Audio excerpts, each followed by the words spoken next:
the walls or walks the line. There's a rare few who think outside the box together for the crew. To break the equations, not bound to any rule. Exposing to the world the universe's own view. It takes the talent of the craftsman, it takes the mind of the fool, to make the vision realize energy and matter in a duel.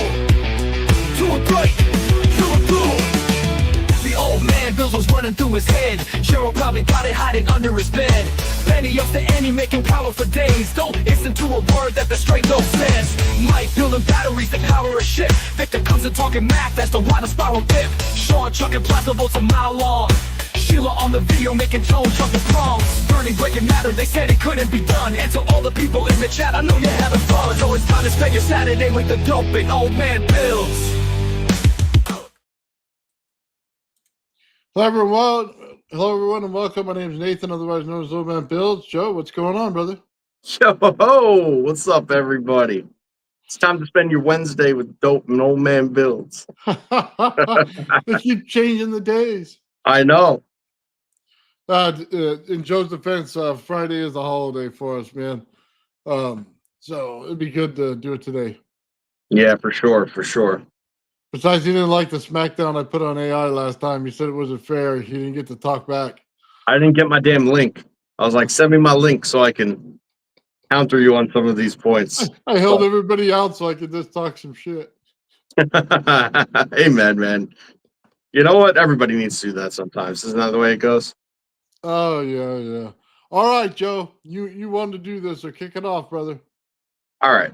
So I think I'll start off by saying that the sentiment of what you're bringing to the table about the AI discussion, I don't really necessarily disagree with the sentiment, but I think that a better understanding, like largely of what it's actually doing and how to properly use it is critical. You know, not only to avoid some of the pitfalls that you were bringing up, but also to be able to use it in a meaningful way that gets you the results that that are most accurate. Because I think that one of the biggest misconceptions with AI is that when you're using a large language model, whichever one it is, that you should just be simply asking this whatever your question is, and then whatever that response is going to be should, you know, hopefully be in line with what you were expecting. You know, and you know, when you're dealing with the types of topics that we often discuss and are most curious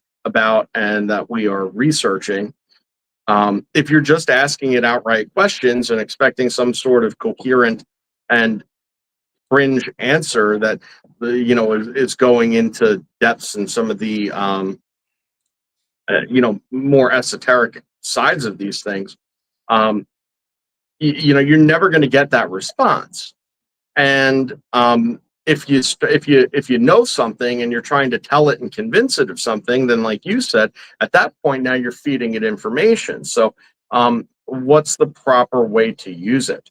And I think that that's, again, where it starts to address some of your concerns about feeding the, you know, like I said before we got on, don't feed the Grigor, right? Don't feed the Grigor. Don't do it, right?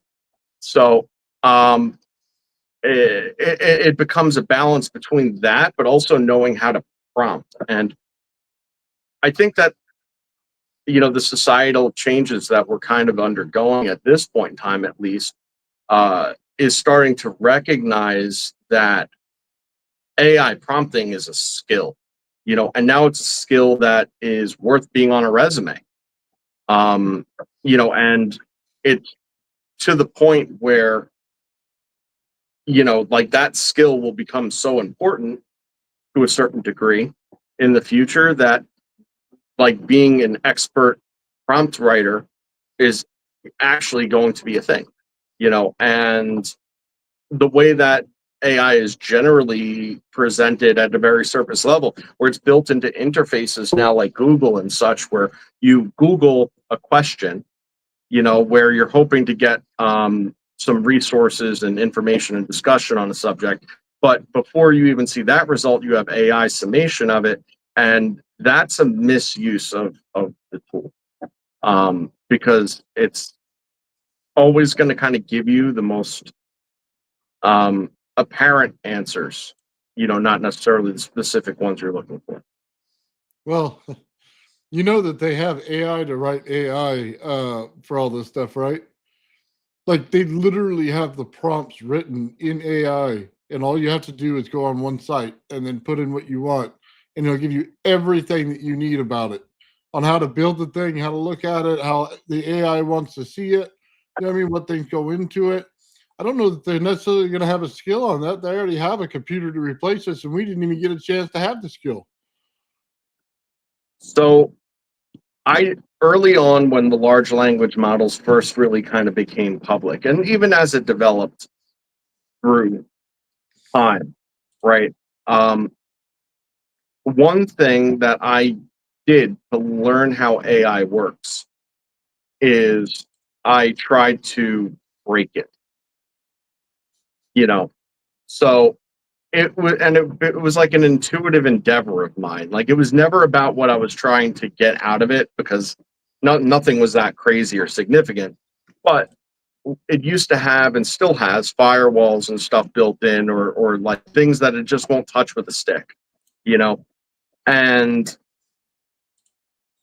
early on before it was even like on Reddit and stuff like that, where like people would give you all these like crazy things to do, whatever. Like I had already come to that conclusion where like if you give it a set of circumstances and a whole bunch of restrictions and state an intent and do all these hyper specific things, you can actually convince it to give you an output that it wouldn't otherwise give you. That because before, if you outright asked the question, it was like, no, I'm sorry, I can't tell you that, or sorry, that violates my terms of service, I can't respond to that, and you'd come up with like clever ways to sit there and create a circumstance to actually get around those blocks. And at first it was nothing ever crazy. Like I was just trying to make it like convince it that it was okay to curse. You know what I mean? Or um I mean, like again, it was nothing that crazy. Or like I would give it like a hypothetical situation and then convince it to swear like a sailor all of a sudden because now I thought it was okay. This is how I got to learn what it was trying to accomplish. Okay. And by learning that also allowed me to realize that prompting is not asking a question. Okay. Okay. Prompting is a multi-step process. Okay.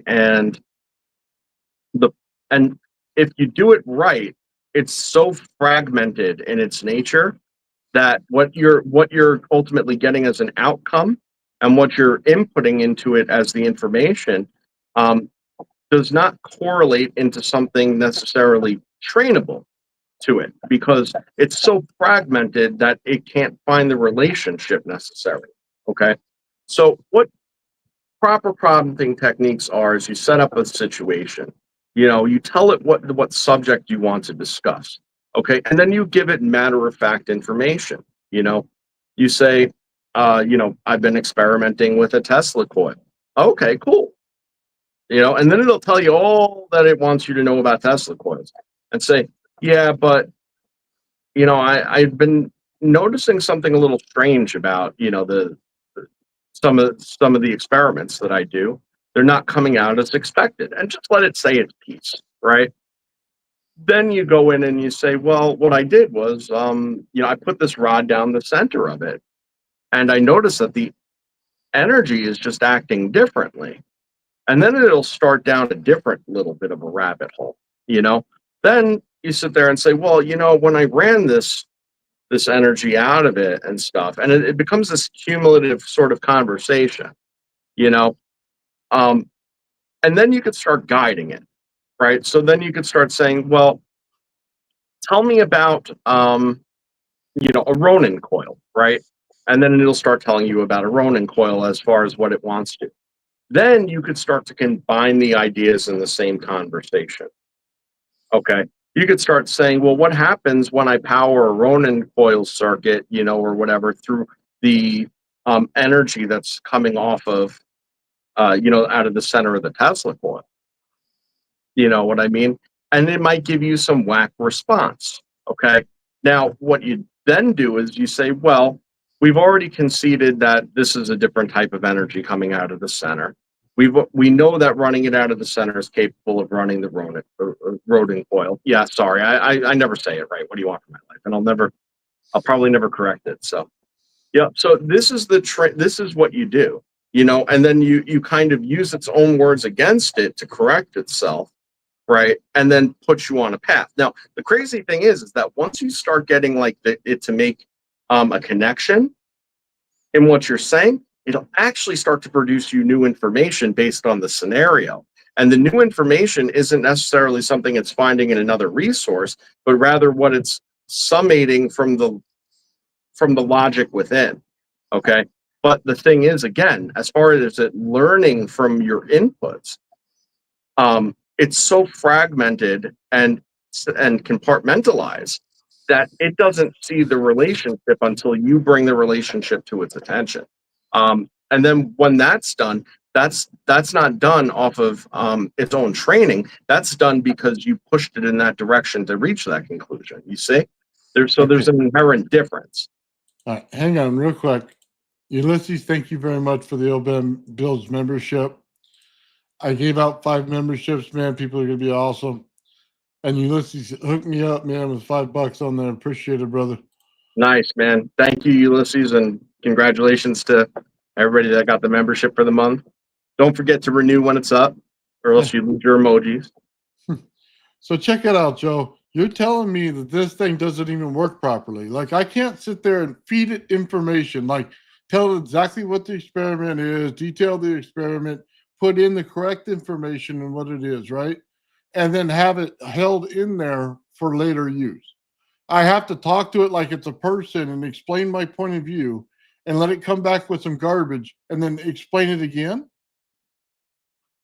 Well, like I mean that is kind of what I said, but I think that that's the way that I'm choosing to explain it as opposed to how Okay. I necessarily do it.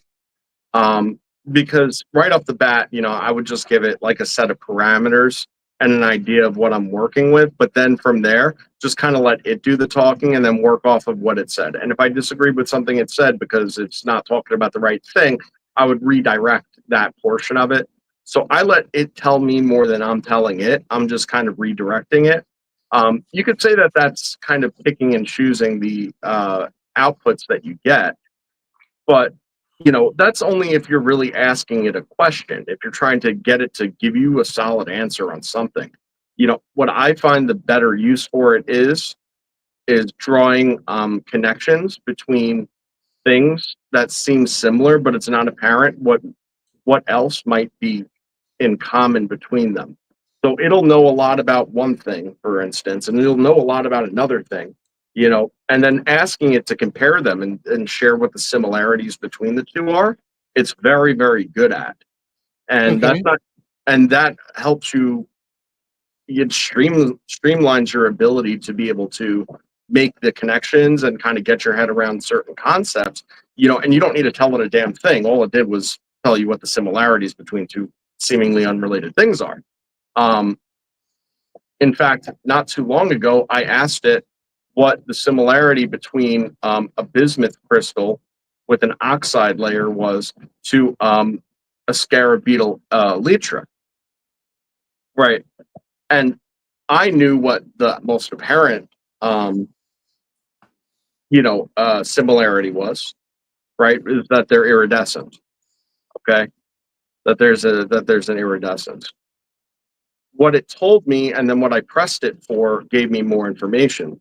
And it had to do with something that I brought up actually on another cast, and AI pointed me in that direction, which was understanding that these iridescent materials actually act as a frequency refraction filter. So they're letting certain frequencies and wavelengths through and reflecting others, and then also reflecting others at different angles, which is the difference in the color that's observed. And then you could go ahead and ask that how that could be utilized, in relevant to electromagnetism. and then it'll sit there and tell you that it's capable of filtering out and its electromagnetic properties, right? So you're not feeding it any information. You're just kind of drawing a correlation, and then asking it what more could be of it. Okay.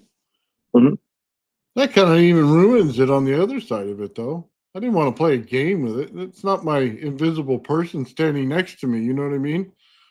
I I guess if I wanted to use it as a tool, I'd just feed it the information so it's like a notebook that's open that I can, you know what I mean, go back to it at any time. That's the way I think it would be useful. Well, right, but it kind of does act that way, but you It know remembers the conversation, it and does. I it mean, the also thing is with the remembers the bad reluctance. parts of the conversation and probably brings them up instead of the other parts, like my wife does. Completely misses the point and brings up all the wrong stuff.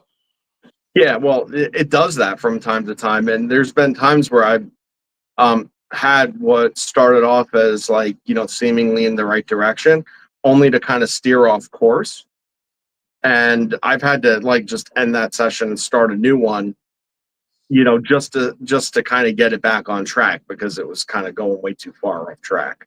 Um, and again, that feeds into the reluctance that you have, though, is that these things do have a memory. Now, how that memory is used, I mean, your guess is as good as mine.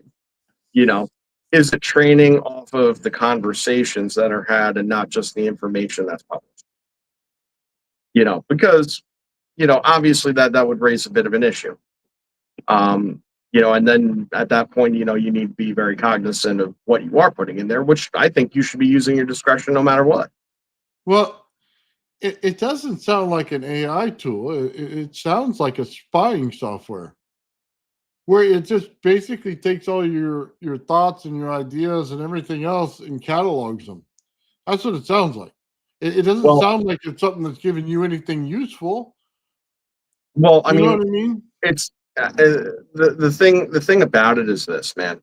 Like it is, it is like that's plain and simple. Like, I mean, you could frame it as a spying software, but at the end of the day, it's no different than what search engines have been doing since Google was rolled out in the first place. Now, if you know how Google came into existence, and the fact that their technology was like, um, there was a connection to DARPA and stuff like that with him.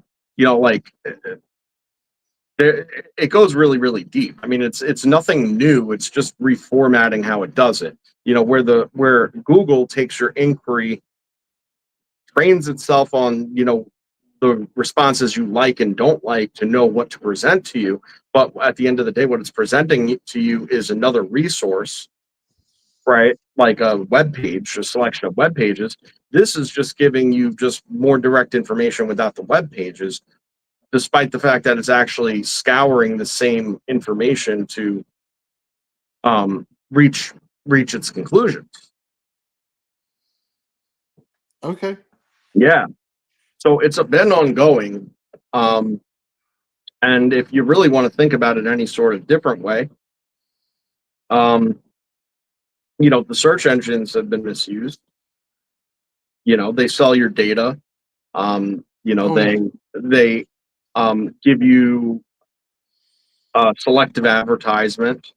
They give you certain results ahead of others and charge companies to show you what sponsors, etc., Oh, I based hate on that. what they think. So all of this has already been going on. Your profile's well been established. Okay, this is another rung of the same. I think it's more detrimental? Eh, not. I mean, it can be because if you think about it, like one thing Google didn't do was talk back to you. So because this gives you an output, it could be more persuasive, you know, in terms of its output if it wants to shift you one way or another.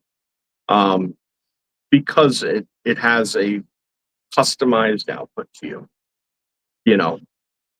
So, but what happens when you get lazy with AI? Okay. If I want to write a report and I just go in there and I ask it, the questions on the report, and then it writes it for me. And all I do is change a couple words. Okay. Mhm. And what happens to my brain? Does it stop? You know what I mean? Do I get stupider over time because I didn't do the homework, that I didn't read it, that I didn't, look into it, I didn't challenge it? I just cut and pasted it. I mean, look, that's basically how kids do homework today is they get the information, they cut and they paste, and that's it. And they got caught doing it. So then they had to change it a little bit. You know what I mean? So I I don't know, man. Well, I mean, It's does like it a do away with it's cheating. It's right? like it never does an experiment, but tells me exactly how it works. It does Well, it well, I mean, there's a couple different lenses to look at it through, and as far as that goes. And first of all, I would never promote for anything other than your own entertainment purposes. You know, having AI generate you something that you're going to um, submit as your own. You know, like for instance, i- if you've been watching the channel for any amount of time, you know that I like to, make music with AI, right? Um, there's a certain amount of ownership that I have over that music because I choose to write my own lyrics. You know, right. No, I get um, that. and that's the certain amount of ownership that I personally uh, and currently have over the music. But I admit, like right off, that the production of it, you know, is AI. Now I throw it out there that in that context with music, at least, right? Like getting a generation that sounds worth sharing with somebody else, okay, is actually a skill. Like it doesn't always work with the lyrics, et cetera, et cetera. There's things that you need to tweak with your prompts and stuff to get it nice and the way you want it, you know. But that's on that side of things, right? Now, if you use it to make a book report, it's a little bit different because now you're selling it as your own work when it's not. And obviously the idea of writing the report is that you have a basic understanding of the material, which doesn't have to happen if you just ask it to write the report start to finish. Now that said, okay, there is an end of it that kind of starts to make sense, and I would raise the question: what makes this any different than any other form of research? Okay, if you use it as such, right? So if you ask it, certain questions on a certain subject, right? And then you say, oh, okay, what's your resource on that? What's the primary resource? And then you're able to ascertain that. Really at that point, all it becomes is if it's giving you good information to you, right? If it's giving you good information, which it doesn't always, okay, that means that it's just an expeditious form of research. That's all that means, you know. And if you were to sit there then and take all that information you were expeditiously able to get with the references and everything like that, and then form your paper based off of those outputs and, put in whatever sugar and spice you want on it to make it your own, more power to you. What's different in that situation than pulling it out of a book? No, I don't see any.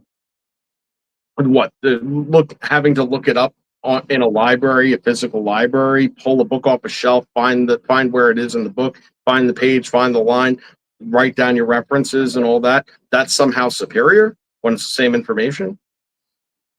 You know what I mean? Yeah, look, here's the thing.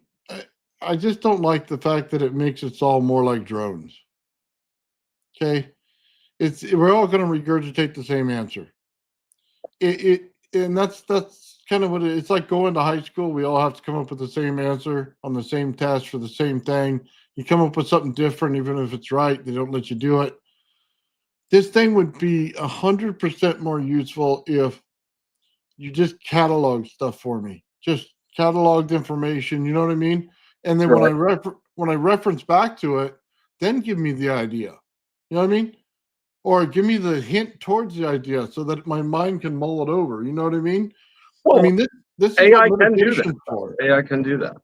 No, I know, but this is what meditation's for. This is why you sit in that dark room. This is why you don't talk to people for a while, so that you can go over these ideas and concepts and see how they're built in your head and see where the next step is.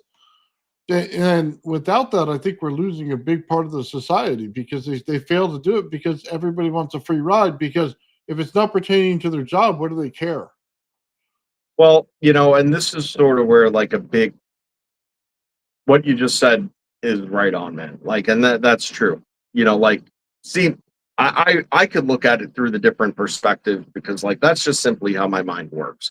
Like I don't inherently agree with that as a blanket statement because, like, for instance, like the way I think about it personally and the way that I personally use it is actually to further and expand, you know, my train of thought. It's not to be lazy. It's literally to just be able to inspire the an idea to have the next idea, or to get that little bit of missing information that maybe nudges it in the right direction, or something like that. Right. And so for me, used as a tool, and I think other people too, if I'm doing it, I'm sure other people think about it similarly, then it's a tool of expense. But I would agree with you that a lot of people want a free lunch, and people tend to like to often just get things done without thinking about it as much as humanly possible for, and that's like a large sum of the population. So I couldn't agree with you more. In that case, yeah, those people are going to be drones, like you said. They're going to be total bots because they don't really know anything. They're depending on that for an answer. Whatever it says is good enough, and if it could do something for them, even if it's not right or the better way or whatever have you, and it's just the way, and it gets them by, wham bam, thank you, ma'am. I didn't have to think about this. It's perfect. There's going to be a huge segment of the population like that. But again, the misuse of it for that way in for those purposes doesn't take away the greater use of it, which could be pretty significant. Like, and for anybody in a creative field, if you reach a block or something, it could kind of like, if you just tell it where you're stuck, it could nudge you in the right direction and break that block. Even if you don't use what it says, it just gives you another route to go, you know, which gets your mind thinking in a way that it wasn't before. So it's very useful in that regard. Okay. Yeah. I mean, seems like a little bit of cheating. So, Well, but I mean, it I guess depends. it is. I mean, look, I guess it's it's partly cheating because you're not researching the answer, but in a way you are because you're talking to it, and then it gives you the book's answer anyway, and that's It's what it's trying to do. it's all And relative, when because it's not really AI, it's regurgitation. It's multiple regurgitations. It's not um, all it does. intelligent to have the conversation with me to get to the next level. It's just whatever somebody else said in the machine. I mean, I don't have the examples prime time and ready to show, but there's a handful of conversations that I think would make you change your mind about that I've had with it. Actually, regarding the stuff that we do, like it actually, when you prompt it properly, like it might not give you, like, it'll give you that blase formed answer up front, but prompted properly, it actually knows the stuff that we talk about. It knows, it's just a matter of coaxing it out of it. So if it knows that, then you have to ask yourself what more it might be able to know or discover. And again, how would it do that? It would do that through making connections that aren't necessarily um, visible to you, or else you would have already thought about it. You wouldn't be asking it. So that's the key to its use. And you got to be wise about it again, because do you want to feed it the information? Well, these are choices you got to make. But the way that you're kind of viewing it now as a cheat, when someone used to have to go through a card catalog to pull the book, right? Just the person that went to the encyclopedia, looked up the basic information and used that as their basic information, right? That person was a cheat, right? And when the internet came about, um, you know, if you went to Google, you were, and were pulling it off the internet, then that was not a resource, right? And still sometimes is not. And then once the internet became more widely accepted, people would say, well, Wikipedia, because it's, it could be altered by others and whatnot, that's not a source. But then they started doing citations, so you can use it as a source if it's cited. That's the whole point, is how many primary sources are there really out there? The answer is very few. There's more secondary, third, fourth sources than there are primary sources of information. So most of the time that's what's being cited and referred to anyway. To even have a small opportunity where it could take multiple resources, see a connection, and then give you an output based on more than one resource, a conclusion that you might not have otherwise seen. Just to have that chance, right, is actually valuable. That's kind of the point. That's what makes it that next level up from just Googling something. And not always right. In fact, it's often wrong. So it's often wrong. It's like taking the conversation with a buddy in a beer and having it with your computer. It's really what it comes down to. It's not. I don't think it's true artificial intelligence at all. I don't think that it has intelligence. I think it has regurgitation of the multiple ideas. Whatever the mass answer is what it gives you. And then if you press it further, it may go to a more obscure answer. It rarely does it find the gem that you're looking for. It doesn't find the Einstein of the group. It doesn't find the Tesla of the group. It finds the, you know what I mean? The Faraday of the group. It finds the mass answer that everybody wants. So it does, but okay, but that's what I'm saying about the refinement and the prompting. When you give it certain parameters and you tell it to actually, aim its thought based on a certain perspective, it'll actually do that. It's capable of doing that. And it's not bad at it. It's not bad at it. It's not perfect, but like, there's ways around getting that basic, template answer. yeah, you'd have to train it. From what I've seen, Kate, so what people say in the chat, and I'll just say it this way. They take their AI and they stop it from going online.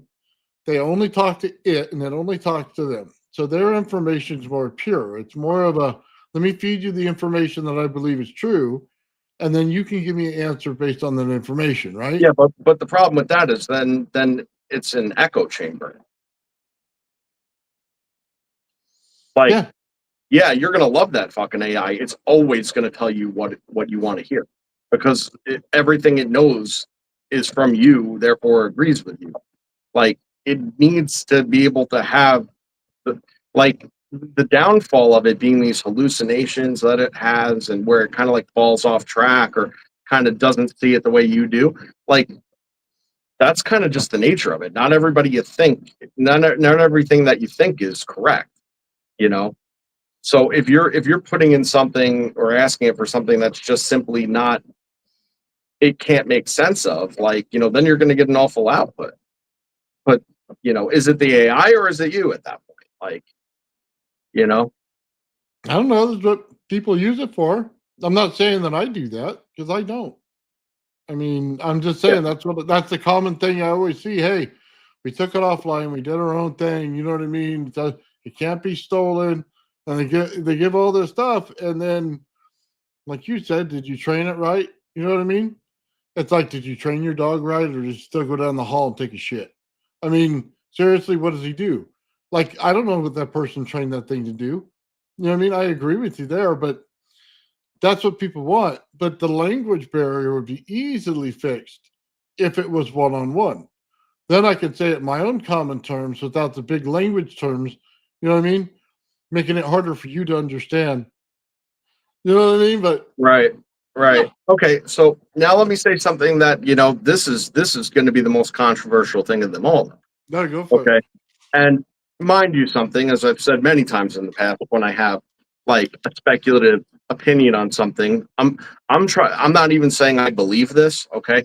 I'm just trying to provoke thought and make a connection for Yeah, you go for it. that makes you think. So you draw your own conclusion on it, okay? But you have a single chat box with chat gpt, okay? It's a continuous conversation where it's recalling the rest of the conversation, okay? Now if you were to delete that chat box and make it go away where you can't get back to it again, then that conversation is gone.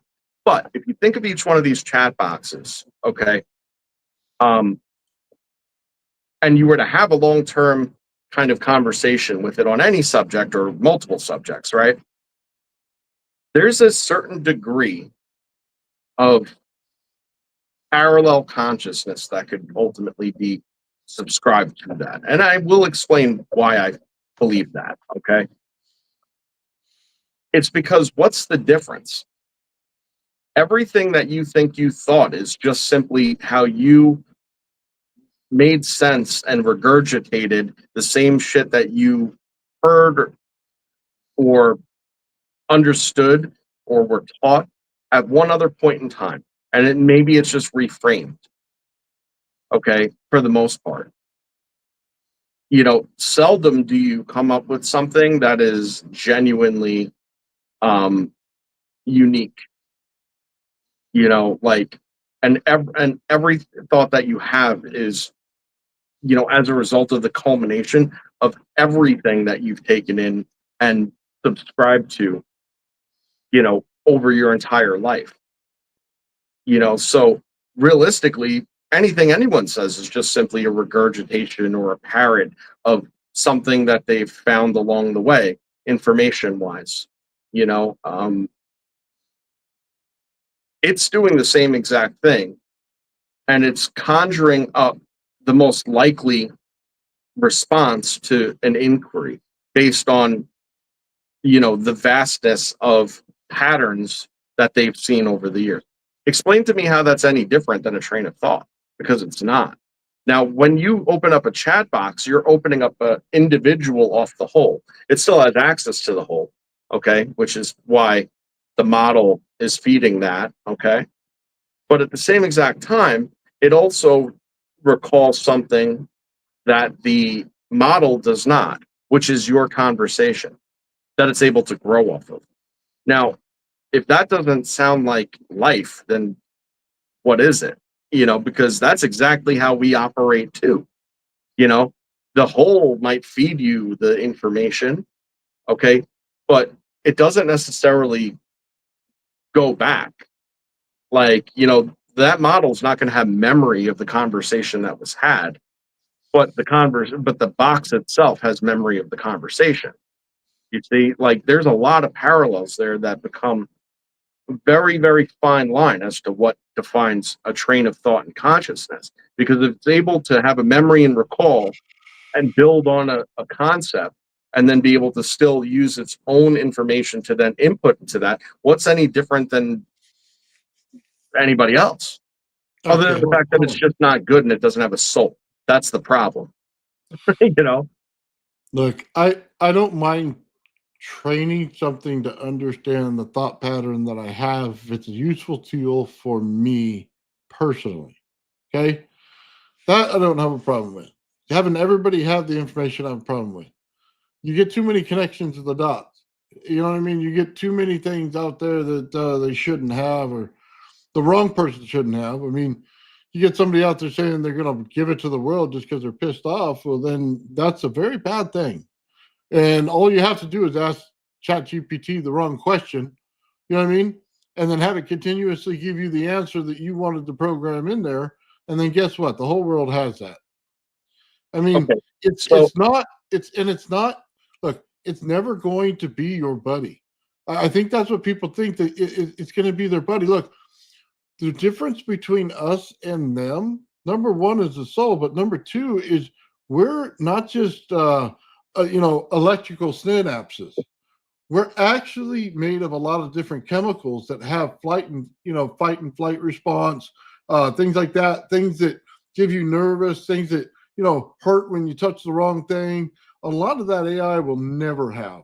Okay, and until they have an organic layer to them, they'll never figure that stuff out, because you could tell somebody all day long what it feels like, but until you experience it, you don't know. So somebody keeps Right. telling you, hey, don't touch that hot thing, right, when you're a kid. And they keep telling you and telling you and telling you. And one day you touch it, you remember forever never to touch it again. Okay, No, but I I'm can't gonna explain it enough.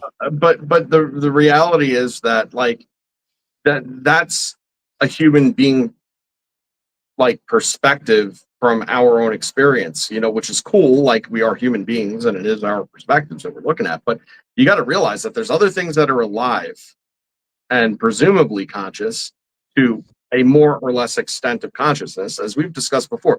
We've literally discussed how quartz crystals could be conscious, but all of a sudden something that can give you an output that's made out of crystals isn't. Follow your own logic here for a second. But there's different layers of consciousness, and not everything experiences life the same, like by any stretch of the imagination in regards.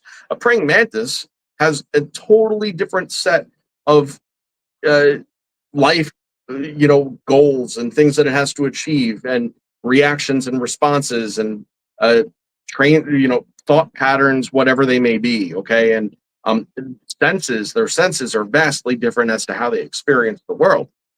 Their lifespans are vastly different. Their life cycle is vastly different and under totally different conditions. Okay, so biologically, you have this wide variation of what you would consider to be conscious. Okay, that all have wildly different experiences and abilities of cognition, right? Yet again, somehow,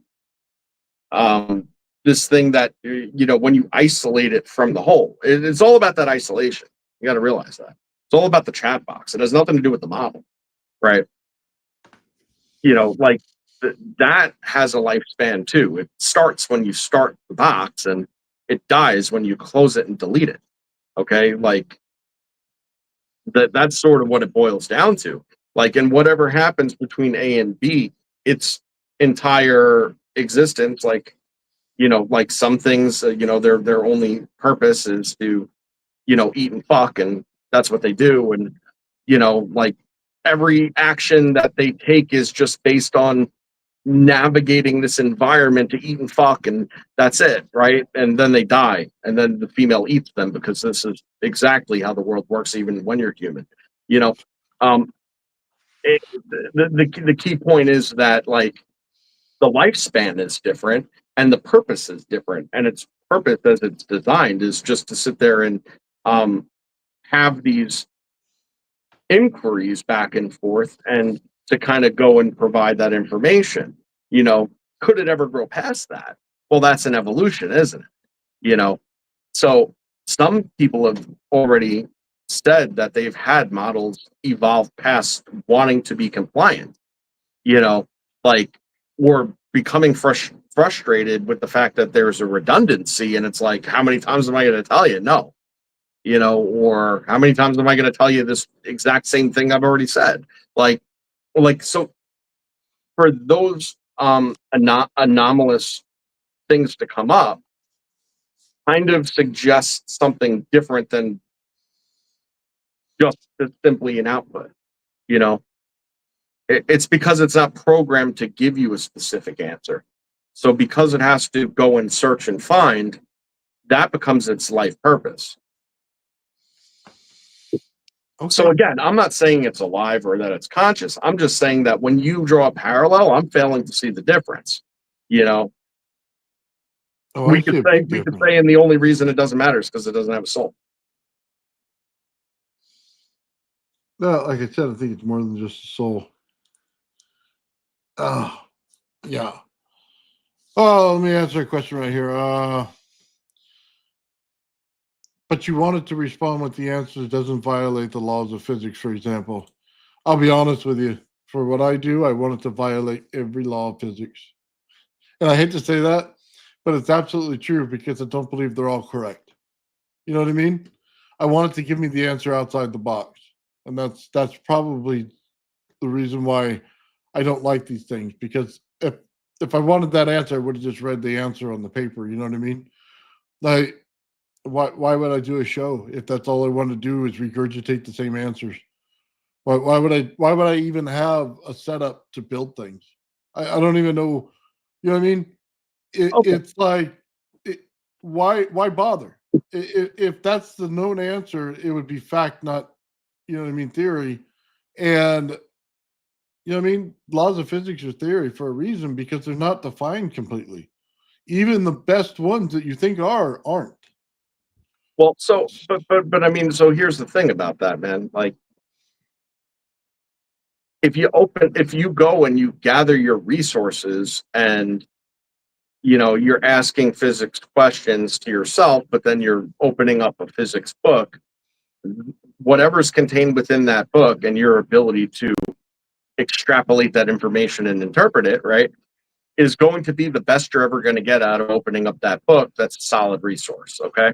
And is that going to take you down the path that you want to go down and the answers you want? Probably not.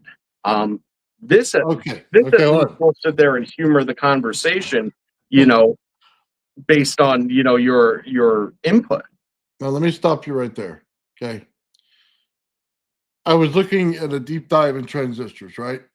And Mhm. every time that I hear anything about it, they tell me about electrons and holes. Okay. Got to get the electrons to go in the hole. This side's create the hole. This guy's create the electron. It goes over this, right? When you actually dive into what these things are, okay, it's two pieces of metal with germanium in the middle. Mhm. That's what they are. So you go, okay, that is different than what you're telling me. Because if I said there was 0 electrons, right? And all I said is all you're doing is saturating it. It gets to the point where the germanium gets saturated in the center and then it flows all the way to the other side, right?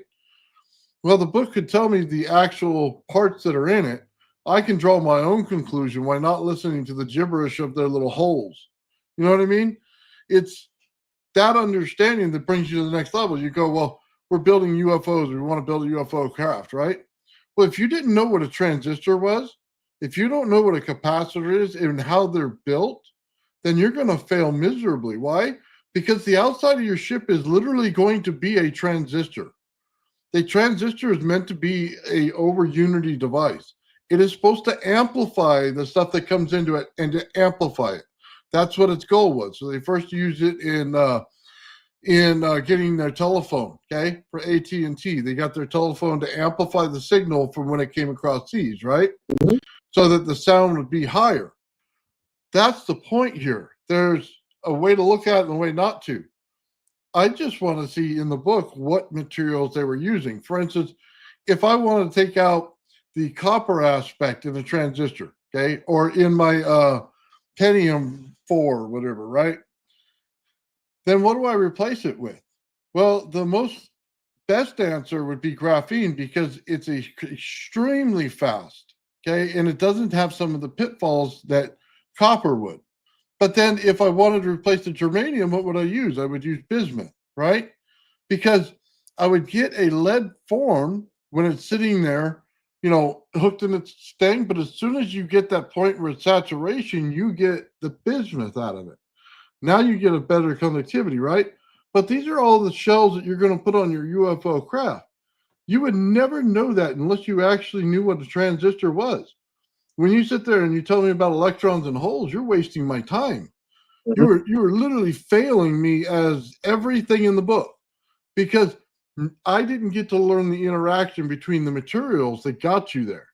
When you look at the first transistor, it tells you very clearly we took different forms of metal, silicon, things like that. We took gold, we put it in there in order to get this response from it.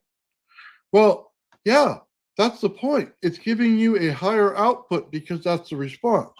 But knowing that gives you a higher output if you want to pull in all the energy from your atmosphere, right? Right. But Right. if Well, you I mean, don't have that and you that's start the talking about material. electrons, you're screwed. Right. I mean, that's all a material science equation at that point, when you're talking about the different electromagnetic properties and capacitance and so on of different materials. I I mean, know, it, but it that's all has to it. do with the structure of it and how it interacts when the energy is applied. Because, depending on what the structure is what, route it's going to take, what is it exciting is the question, right? So what is it exciting and in what form? And that is highly dependent on what type of property you're going to get. So yeah, I get that. You need to be able to understand the materials end of things to know how these things work in the first place. Because it always goes that realm deeper, is what it boils down to. You could Yeah, say but germanium and bismuth all you want, but why germanium and bismuth? It has to do with the molecular structure of it, and oh, and you and know, the and low the melting excitation temp. of that molecular structure. So, like, there's always a greater cause. So why not understand the molecular structure and the outcome of that by understanding what those structures look like and what the observed outcome is? Because then what you could do is you can actually find something that probably works fucking better and use that. Okay, And it probably doesn't exist, and you probably have to structure it. again, You know? this is why AI is not helpful, because if 80% of your answer has to do with electrons and holes, okay, we learn nothing. Okay, you gave me a few materials and that was it, but you didn't tell me that it could be saturated. You didn't tell me that you can use frequency from a different type of energy as long as it's close. You did not tell me how this thing can work backwards. You did not tell me anything else, because if you didn't know what the materials were, you wouldn't know it to run backwards. Okay, you wouldn't know it could. You would keep telling me the same thing over and over and over again about the diode that's supposed to exist in there, but it doesn't. Hold on, because they clearly say, hey, there's a diode in this. But is there really a diode, or is it just a resistance layer? And if you overcome that resistance layer, can you pass through the opposite direction? That's the point. Okay. When you have metals, you know that. You know that you can do that. When it starts telling you that there's a diode in there when there's not, you fail. Okay. It's just like looking at a DC flyback. It tells you there's diodes. There's not diodes in there. There's not one. Okay. Even a diode is simply metals put in a certain direction so that it flows in one direction. It has trouble passing back to the other, right? Mhm. But this is important because then certain things violate diodes, right? My Tesla coil violated a diode like it's not there all day long. Yep, Okay. But that's the point. You have to understand the finer materials. Now, if AI can do that for me, then it can, he'll and you just need to know how to prompt it. And that well doesn't hold mean that on. it's going to give you a perfect output, though. But But I then mean, they'd that make means that super chips so much faster, right? All these silicon chips would be, the wafers would be so much faster. I mean, all they literally are is transistors. You know that, right? Wafers are transistors. yeah, but I mean They that put okay. billions of them on there. Now we're getting into greater conspiracies than than anything. Because Well, it's not a like if you conspiracy; it's a fact. well, but no, it's not a okay. So like, but the market is that was a great example, right? Like silica for transistors, right? Is there something better than it? Yeah, absolutely there is. And what is it off the top of my head? I mean, I've heard of a couple things, but I'm not really pulling it to the surface. The point isn't that though. The point is that even if you could find something better than silica, there's a massive industry that's based around exactly that with a handful of people that run it. And that's set the way that it is because that's what's established and that's what works for now. Now, that doesn't mean that nothing's better, but they have these things for marketability, and production ability, and also just to keep the economics of it the same. Like there's been countless opportunities for them to improve upon technologies over the years that would have been, in the end, more cost effective, better, more efficient, expand the horizon of how far that particular technology could be pushed. But guess what?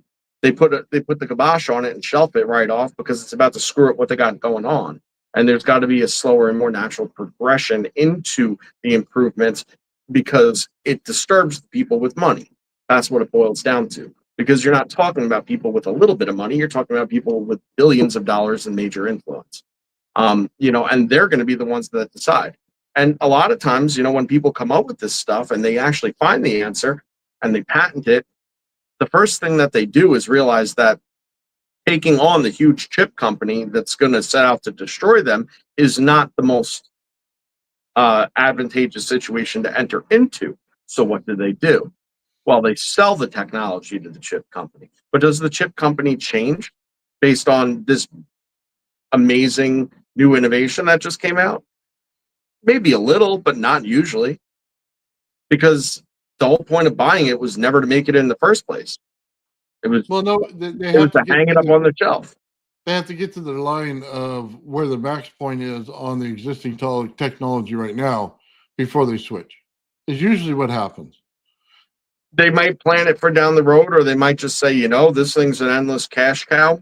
So we bought it, nobody else could make it, and this is getting shelved. Oh yeah, they do that too. I guess what I'm saying is I don't think AI gives you the proper response at this time. It's way too early in the process.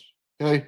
If you wanted to take it home and cut it off from everything else and personally train this thing to do the right thing, so that when I put this stuff in there, it understands, yes, you could use electrons, but yes, you can also use the point of saturation because energy is different than what they think it is, because they're just going on AC and DC voltage. Okay. They could, care less about any other type of energy, you know what I mean? And what violates it. You can use pure potential and it'll go right over all of your electronics and go right to the light bulb. Well, so here's where I'm gonna disappoint you slightly. So you saw the experiment that I ran with my Tesla coil. Uh-huh. We shared it the other day, and we saw what it did, right? So I went to say, I Immediately put it in, didn't you?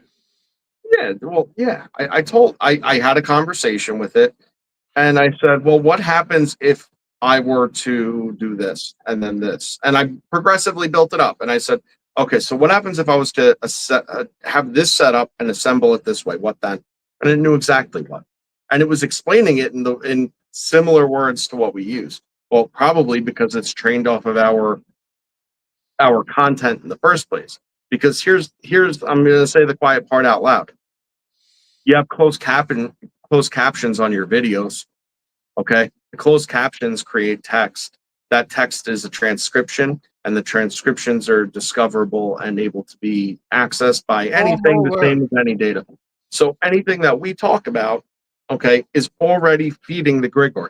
So guess what? It doesn't matter what you ask it all too much if you're already talking about it, because all that information that you've already talked about is being fed. Can it connect the dots, though? Chances are not really, because it doesn't see the relationships. Okay. However, you can input it, okay, to make the relationship. And that's been the point that I've been trying to drive home here all along. So when you start connecting the dots of all the information that it has, it'll start giving you better information. And that's it. But you have to ask it about the connections. And you have to be able to bring those connections into light, and not all at one time. So you have to have it make sense of one thing, and then have it make sense of another thing, and then combine these things together. And then all of a sudden it's able to actually extrapolate the outcome of it. It didn't know that the color changed, but I'll tell you what it did know. It knew that it was going to be able to light that tube from further away. It knew that it was going to have a consistent luminosity, once, pulled away until almost the time it turned off. It knew that. It knew that touching the wire at the top would probably create a corona discharge. It knew that there was a lack of magnetism that existed in it. And guess what? I didn't ask it any of these particular things. That was sort of what it extrapolated. So it's on to the things that we do, and is able to actually form a coherent output on these things if you prompt it right. So it's not always pulling from Faraday's information. It's pulling from that knowledge in the missing information, but also taking what you're saying into account in contrast to the greater knowledge that it has. It is doing that. So that tends to be the thing. It's not as boxed in as you think it is. I agree that everything that's said on air for everybody on YouTube and everybody in all these services, it's absolutely going into AI. Okay. But what isn't going into AI is my notebook when I write down all the interactions of things, you know what I mean? And how they react and why they're reacting. And I only say a few, you know what I mean, when we do the shows. I don't say them all. So if it got a hold of all that, man, we'd all be screwed. Like, because then you'll truly understand why I see it the way I do. Because everything is cataloged. It's flat out. This is the way it is. You know what I mean? This is, I can guarantee the reaction based on what I put into it. So that's what I mean about material sciences and stuff like that. So yeah, I guess it could be useful, but right now it just seems like a friend that I could have just made, you know what I mean? Who knows this stuff. And you know what I Well, mean? that's a pretty cool friend. You know what I mean? Like, I mean, a friend that you could like literally ask anything that's like got something to say about it. Like being friends with me.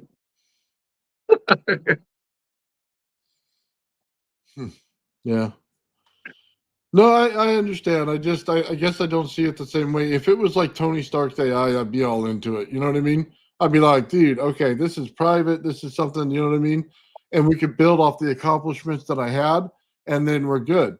If it's something like I got to listen to the droning and all this other crap that I didn't want to hear in the first place, I don't know that I can handle it. I Yeah, have a man. very You just need a short lesson attention in span use. to it. Yeah, you need a lesson in use. And I'm more than happy to help you. You know I'm always here. I mean, Michael Merrick says, right? He says it can simulate anything it wants, Nathan.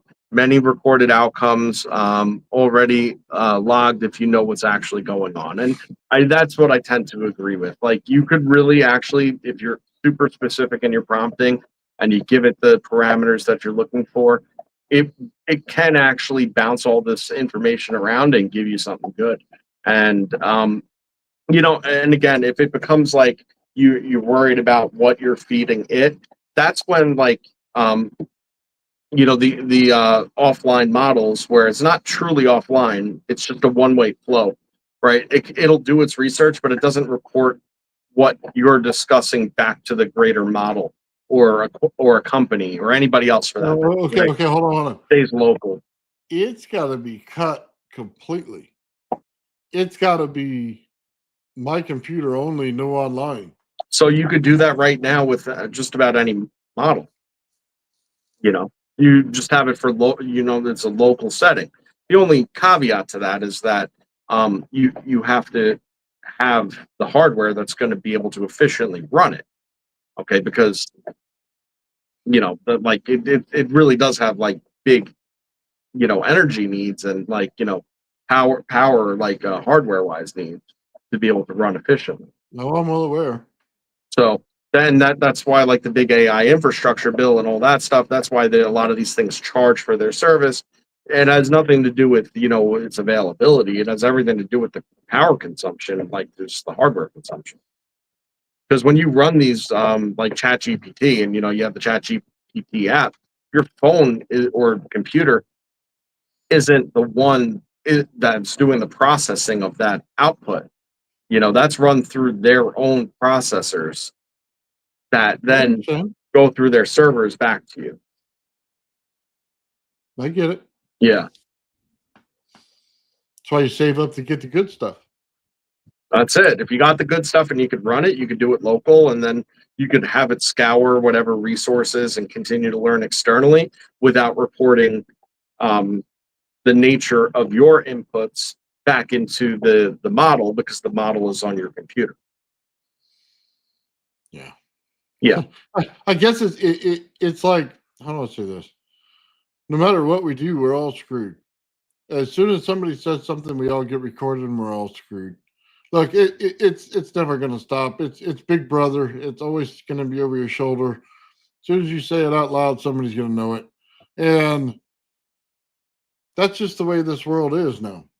So there's one thing that you said before though, you know, which is like the repercussions of the misuse, which is a lot of your concern. You're like, well, why am I going to feed it this stuff? I don't need people to necessarily make sense of this in a way that I don't intend, right? Like you put your tech info in, that tech info could be used for other than the purposes that you've already morally committed to using it for. So now that information's there, but it could be extrapolated a different way and therefore cause an output to somebody else that could be potentially like harmful. Like if it starts, you could take that tech and then have it start chucking radiation, for instance, right? We'll just use that as an example. There's that's the edge sword of it, right? And I think I need to put it out there that the anybody that is gonna try to do something bad generally, you know, this isn't going to change how they do that, like, or whether or not they do it. You know, like all it's going to do is just potentially be another an alternative resource for them to be able to carry out whatever it is they're trying to figure out. It But on the definitely other changes hand, the scale of it. but here's where the real danger is because it's not there. Okay, it's really not. Where the danger is making it your agent. You know, meaning you're not the one doing anything bad, but you've prompted it to do something bad. Which is a whole other angle of it. You No, I know, understand. right? Because now The if whole you're gun using it debate as all your over again.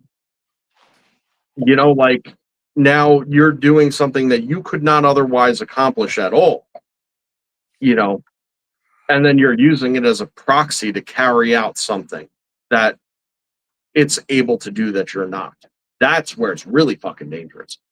You see, it has nothing to do with somebody trying to figure out how to build something to do whatever. It has everything to do with somebody trying to do something they can't do and saying, but guess what? You can. Because, like, if it's able to, like, hack and do all sorts of, and access data points and etc., create scams, make scam phone calls, get people's credit card information, et cetera, et cetera. Like if somebody prompts it to do something like that, it agrees and it does it. That's not something that the person could have done otherwise. I'll just say it like this. Okay. If I built Edwin Gray's device, right? If you build it and you build it incorrectly, it will kill you. Okay. There's no question about it. It's built to do that. But if you build it right, it works perfectly the way you said. But if I get some some numbskull out there and you tell them the trick to it, then guess what? There's a lot of people that are going to die. You know what I mean? There's going to be massive radiation everywhere. Okay. And they don't realize it. That's the problem. You Yeah, realize it. So you say, I don't want that information out there, even though it can help people in one side. The other side, it'll completely harm you. It's not the best outcome. You know what I mean?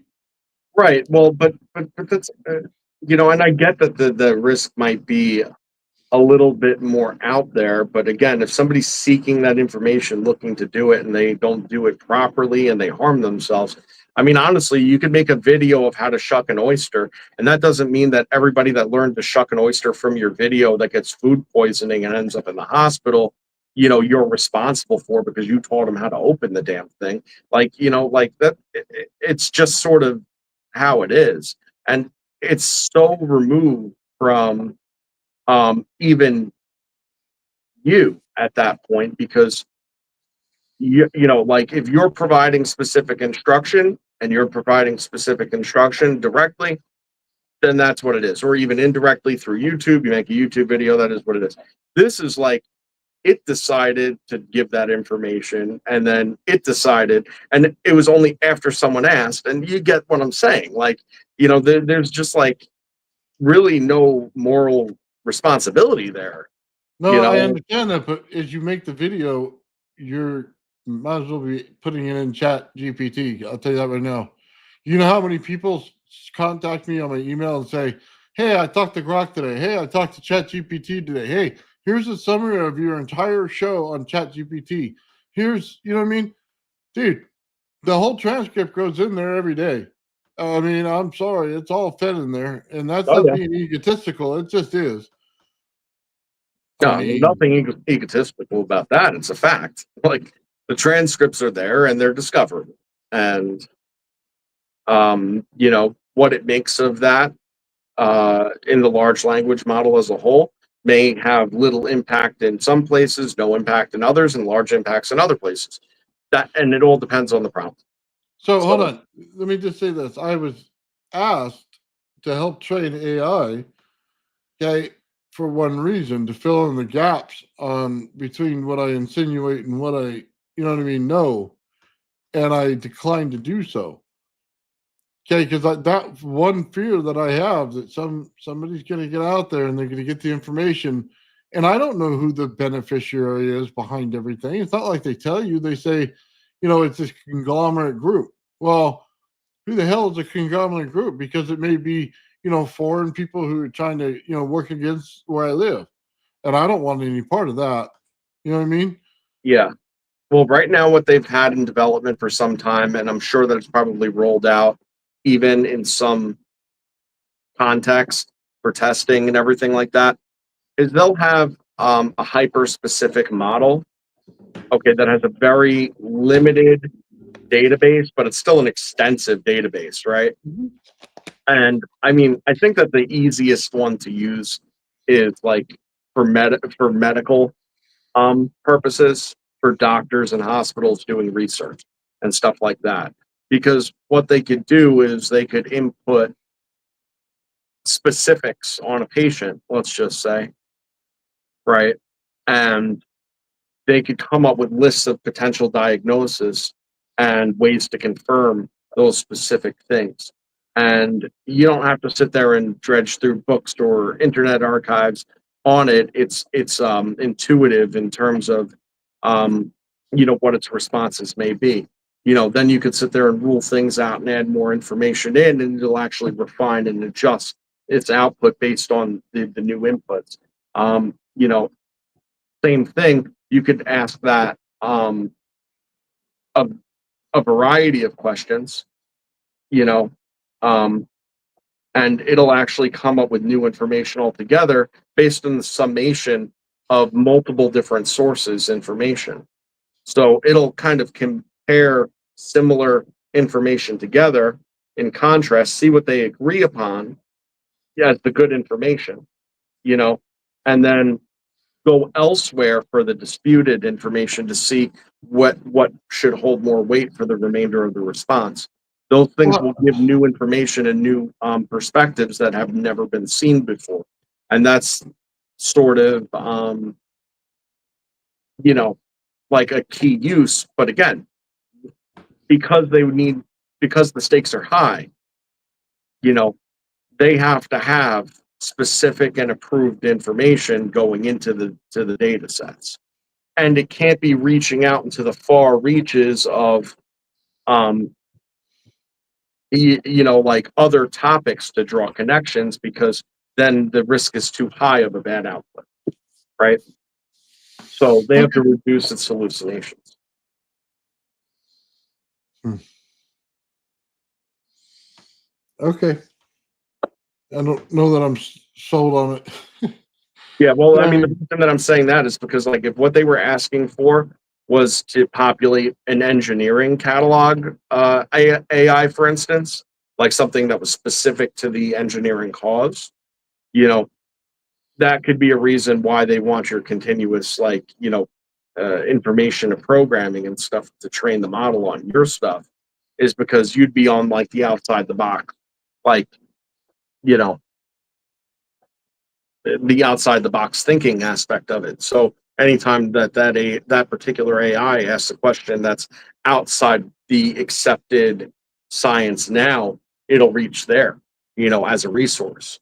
That's that's kind of where, like, where I'm thinking. well, science is different in engineering than it is in theory. I'll tell you that. And Yep.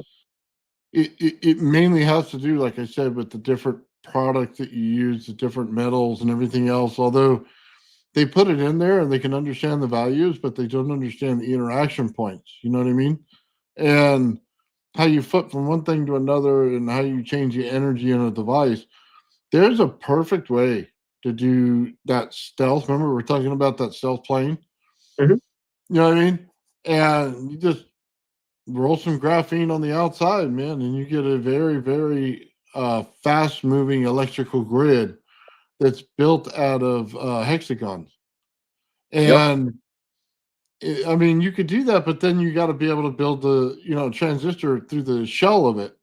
You know what I mean? The layers in the skin in order to get the effects. So I don't know. Like some of it would be great for transistor technology, but you know what I mean? They're kind of working their way to smart stuff. They keep talking about quantum computers. I don't think they're even close to there, not with the stuff that I've seen. Yeah, but So they have quantum computers. Is the thing.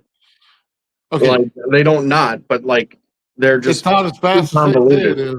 It's it's It- it's all limited by the. If you're still using silicon, you're still limited. well, I The mean, barrier. You I can think build many layers of shit you want. It's still just stacking shit that high.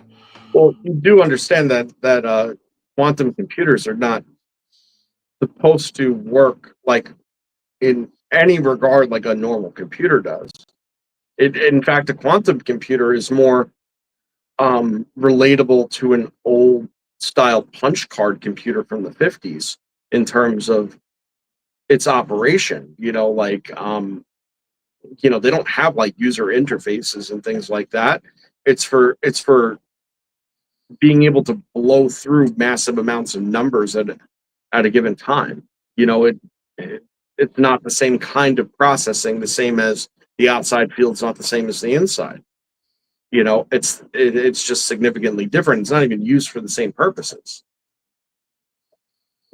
But that's neither here nor there, I suppose. Um, I mean, they have entanglement trained into these things. That's pretty cool. You know, something that How we how touch do they on. have that done? Yeah, How that's how do they work is based off of entanglement. how? How? Because they take different measures at certain points in time, and depending on where these qubits are situated, is the input. And it could be one of multiple four. I think it's like four different inputs instead of two, giving it exponentially more computing power, orders of magnitude, just based on the numbers of positions that it could be in. So it expands the number of particular outputs from like um, from two to four. But when you start multiplying that, it goes up exponentially, right?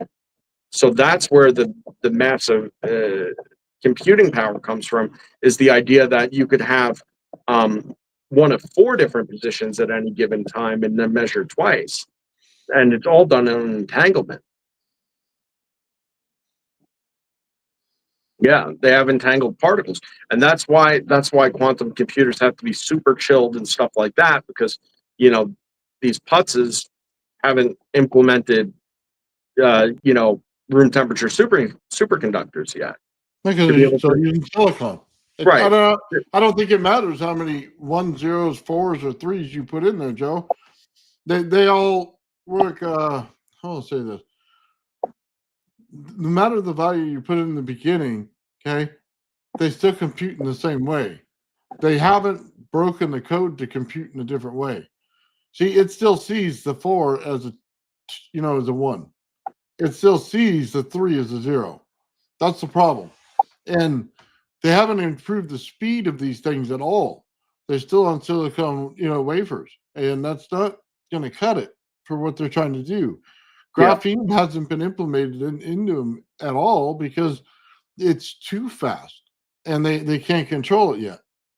So Well, right. They've run into situations where they've said that before, where certain materials they work wildly effective as far as the speed is concerned, but the output is not coherent. So there's a variable that's going on between the speed of the travel, the speed of the output, that's creating a corruption of the output. In that case, because it's just not in sync with each other, right? Like we all know how things work in resonance. So if you have two materials that are incompatible for various reasons, like yeah, the output's going to be junk, garbage in, garbage out at that point. well, when they learn how the negative energy cools down things, and they can use that to their advantage, they'll get there. They continue to use the wrong chip, in my opinion, the wrong transistor, and because they're not understanding it the right way, because they keep looking at electrons and holes, and they're gonna keep failing until they figure that part out. But anyway, that's just my opinion on it. Yeah, no, I don't disagree. I mean, Michael Merrick says, no such thing as quantum, guys. Sorry to disappoint you. Hey, listen, I didn't name the damn computer, bro. That's what they refer to them as. So we're using the mouth sounds in which identifies the object in question. So, Well, quantum just means really small, right? I mean, it's a small amount. To quantify is to be able to put a value on, right? So it's to put a value on a small amount in context. So then technically that's what they're doing. If they have a very small entangled electron, say, I'm just throwing that out there, that they're able to then measure, therefore quantify, then technically the name of it is really not all that out of line.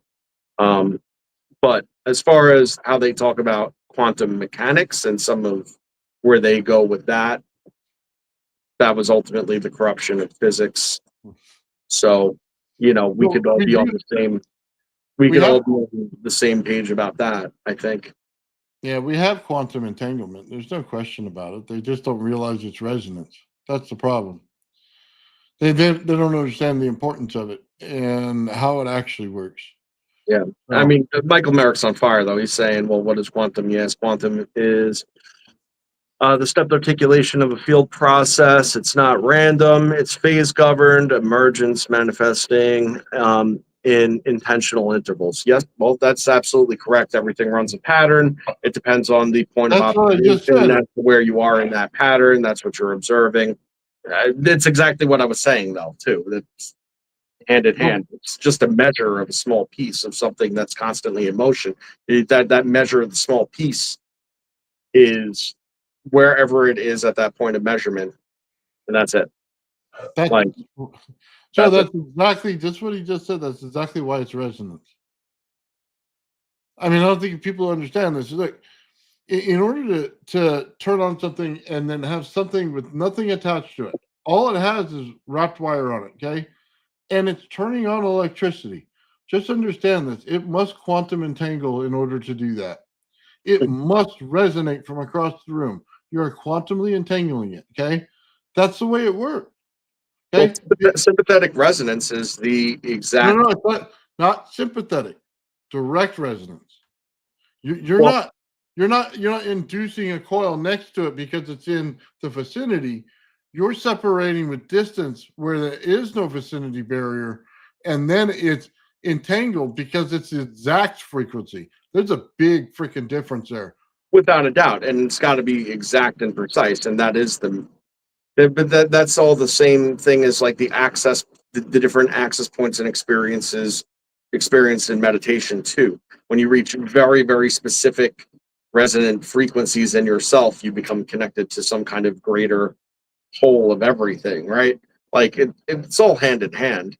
But I'm not talking about the induction necessarily of like sympathetic resonance wasn't the best way to put it. When something is in resonance, though, to that specific, um, to that specific frequency, what happens to one impacts the whole system, right?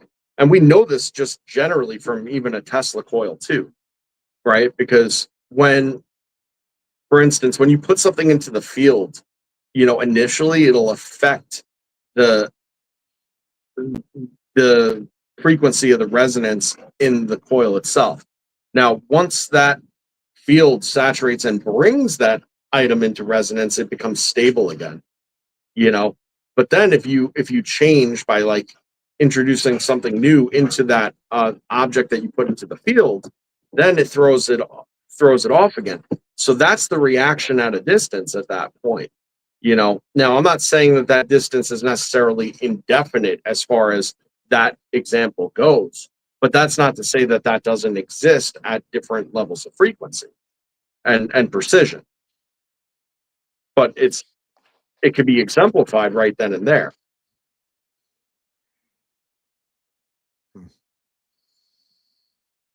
Yeah, sorry, I was listening to you while I listened to Eighth Center, and I'm sorry, it's not sympathetic resonance, it's direct resonance. Yeah, no, And, it's and, direct and, resonance. and it is entangled because if the sun stops putting out the frequency for the earth, then we're fucked. But it's But but but I will throw out a caveat to that. Anything that's capable of falling into pure resonance, okay, if it isn't em- brought into existence in that particular resonance state, but it's capable of falling into a resonance state, it must first be induced into a state of sympathetic resonance in order to then be in resonance. So that is a caveat to it, but you know, I guess neither here nor there. I don't know that that's necessarily true, but that's just been my experience, man. When you hit it dead on, it's dead on. Oh, okay. And then the amount of power you put into it goes way down, and it's running on frequency, Hmm. and it's using the frequency to pull energy into it.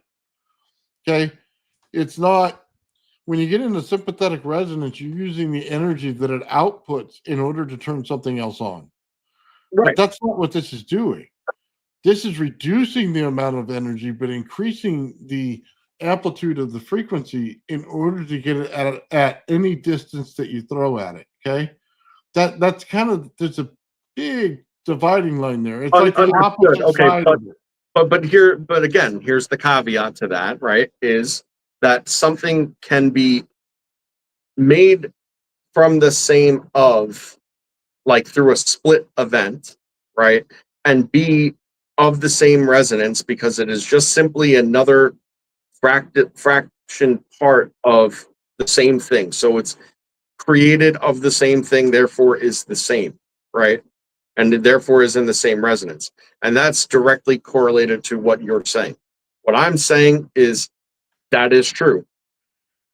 Second to that, if you have something that is not in perfect resonance with whatever else, okay,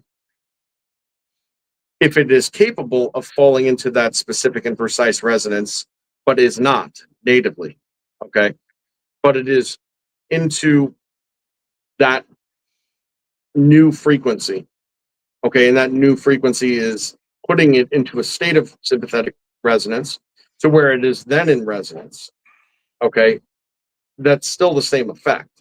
That's all I'm saying. Like I'm not saying that it just because it wasn't it wasn't oscillating at the same exact frequency, you know, doesn't necessarily mean that it can't be made to, right? Okay. I think we're having a problem in the definition of what it is. Okay. And I define it as the second coil would be completely wrong in frequency to even be possible to light up on its own somewhere else, right? Two ships in the night, they just don't see each other, okay? But if you put it close enough, it'll sympathetically resonate in that area, okay? Mhm. What I'm saying is when you do it the other way, you can have a bit of variance, okay? And it'll still turn something on. And it'll be Right. the amplitude that changes. But that's not sympathetic resonance, okay? Sympathetic resonance is when it's completely out of its field. And by the way, the distance is only held back by the material you use to build this thing, just so we understand that, and the geometry that you use to build it. So when we're looking at a conventional straight up and down Tesla coil, it's the wrong way to look at it. When we start building spheres, it changes. Okay.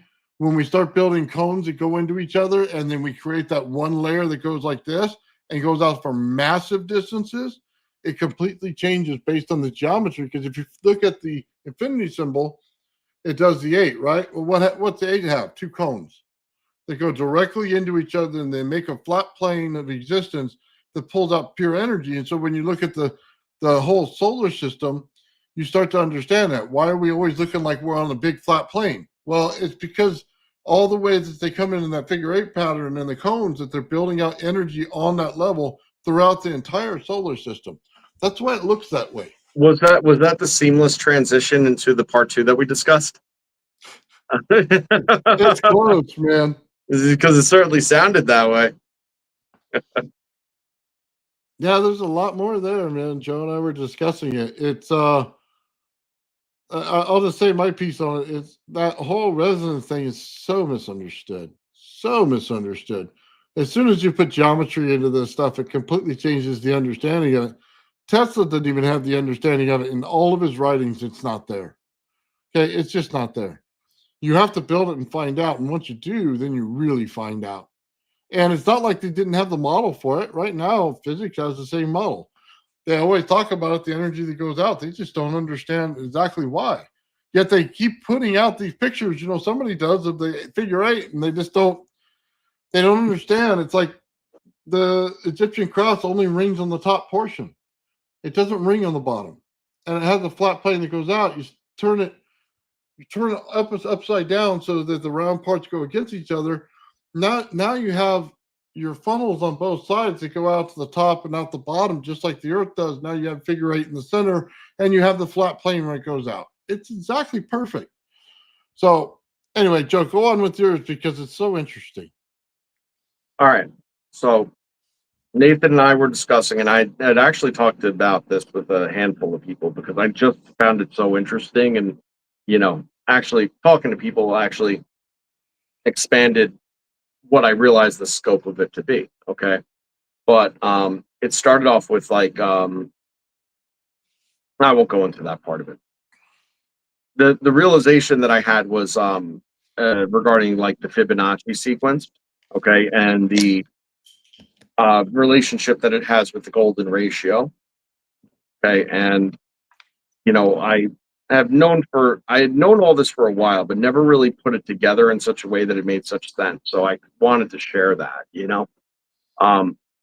So 0 in the Fibonacci sequence, okay, is not nothing, right? This goes back into like some esoteric stuff, the all and the none are the same, So once you realize that the 0 is not nothing and that it's actually all, it changes what the Fibonacci sequence ultimately is and looks like. Okay. And it doesn't make it inverse, it just makes it more profound. Okay. So if you have 0 as all, then you realize that the next two numbers in the sequence are 1, 1. And I think that if you're just trying to follow a logic as to why that would be, it would just seem at surface value that if you don't repeat the 1, then the 2 could never happen. Okay. But that's not it. You see, the 1, 1 is the manifest of the all, okay, into a fraction of the all. And it splits into two pieces of the same, okay, but they're not exactly the same, okay? You kind of have one on one side and one on the other, okay? It's a mirror image of the same thing with these ones, all right? And it's that mirror image that creates their separation, but also their, combining of them as well. So they remain separate and combined simultaneously.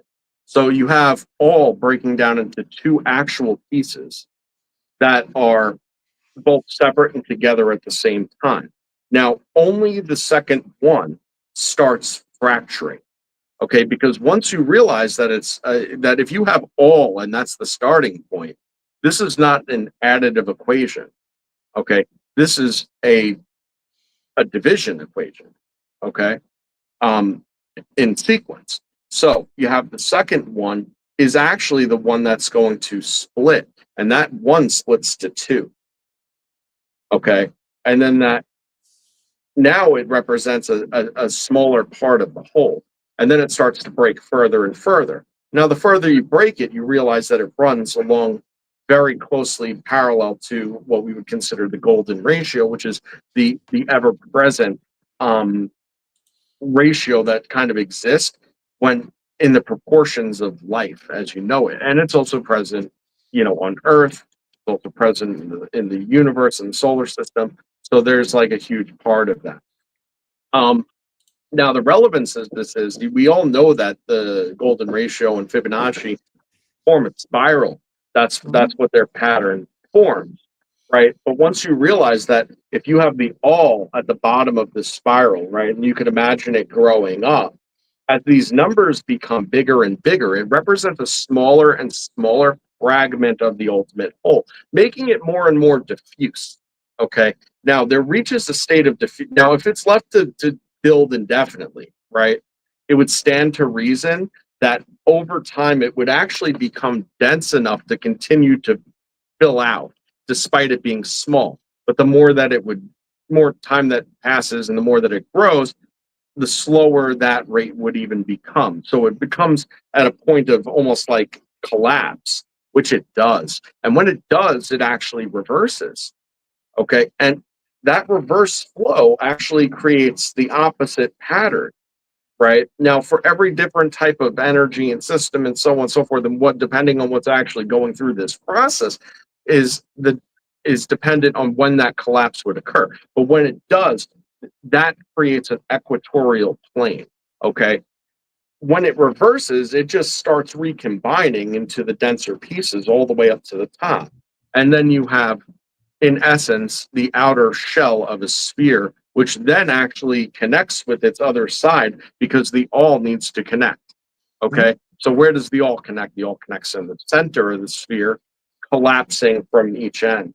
With one acting as an in and one exiting as an out. And that is a torus. Okay. Plain and simple. And that's how you turn Fibonacci into everything that you see around you.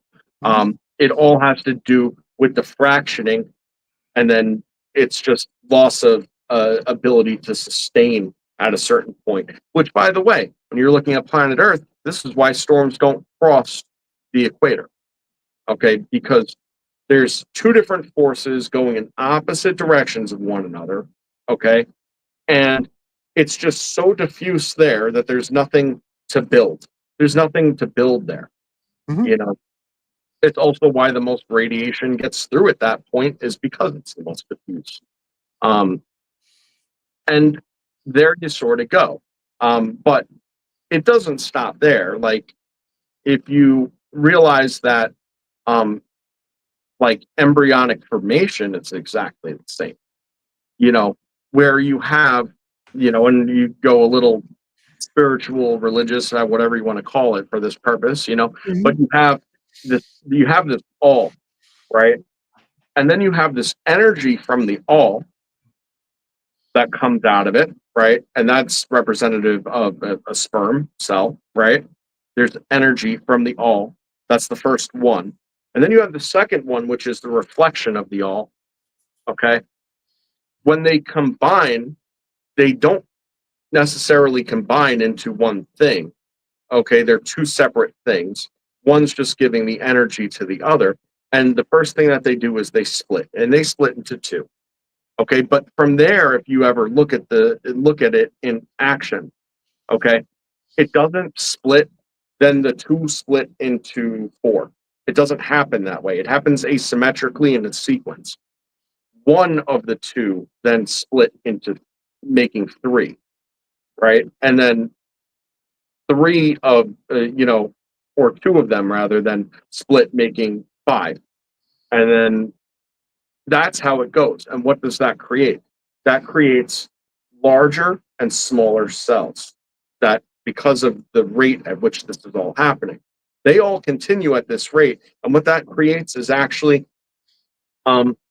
tendrils, like the tendrils in a Mandelbrot set, more or less, of different size or different levels of development of broken split cells. And it continues this process until actually all of the major components are actually in place. Once all those major components in place, now those individual cells start dividing on their own accord to fit their own need of development. Okay, so it's present in that as well. when you look at it. And this is why you end up with arms and legs and a head, it's because of this exact process. Gotcha. Yeah. If you want to think about the creation of the universe through what they call the Big Bang, it follows this same exact process. But most significantly, if you want to look at the descent of energy to matter, it follows that same exact process. But guess what? You want to look at how God's light shines down through the aeons and all the archons and different archetypal fractal pieces of humanity, and then reflects its light onto its final destination through all that fractal pattern and to its final destination of high density, right? Mhm. That's exactly how it works too. And I could go way deep into that and break it down exactly what I mean in clear as day you'd see. So it's all the same, and it all works off of that same principle, and it all has to do with 0, 1, 1, but not in the sense that you think they said they did. Like in the way I'm telling you. So the universe works out that way, the cosmos works that way, all of it has the same repeating pattern. It just gets smaller and smaller as it goes out. So each solar Smaller, system, smaller until it gets bigger and big, like recombines. until So okay. it gets smaller and smaller and smaller until it recombines. And you see that with entropy as well.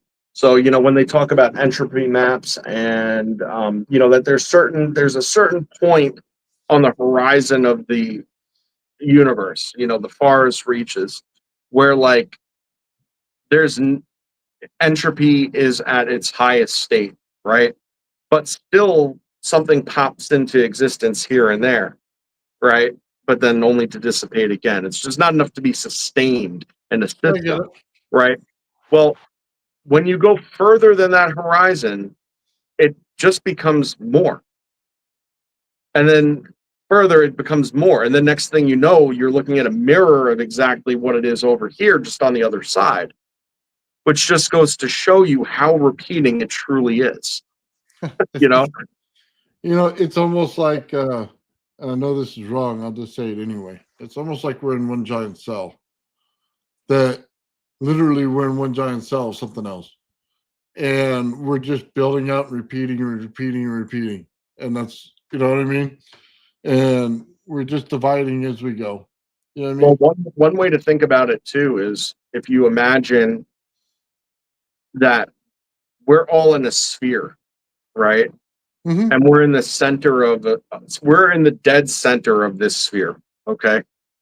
And God is the sphere, okay? Or energy potential is the sphere, or whatever, however you want to think about it.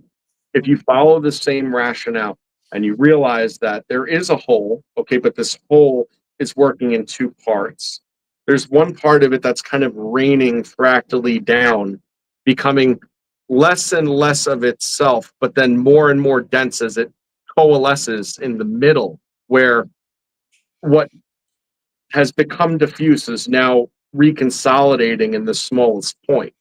Okay. If you think about it that way, and then you think about it as also energy or light actually transmitting from this outer shell inward to the same thing, where it's just passing through all this fractal stuff until it's actually dense enough to then shine onto it, right?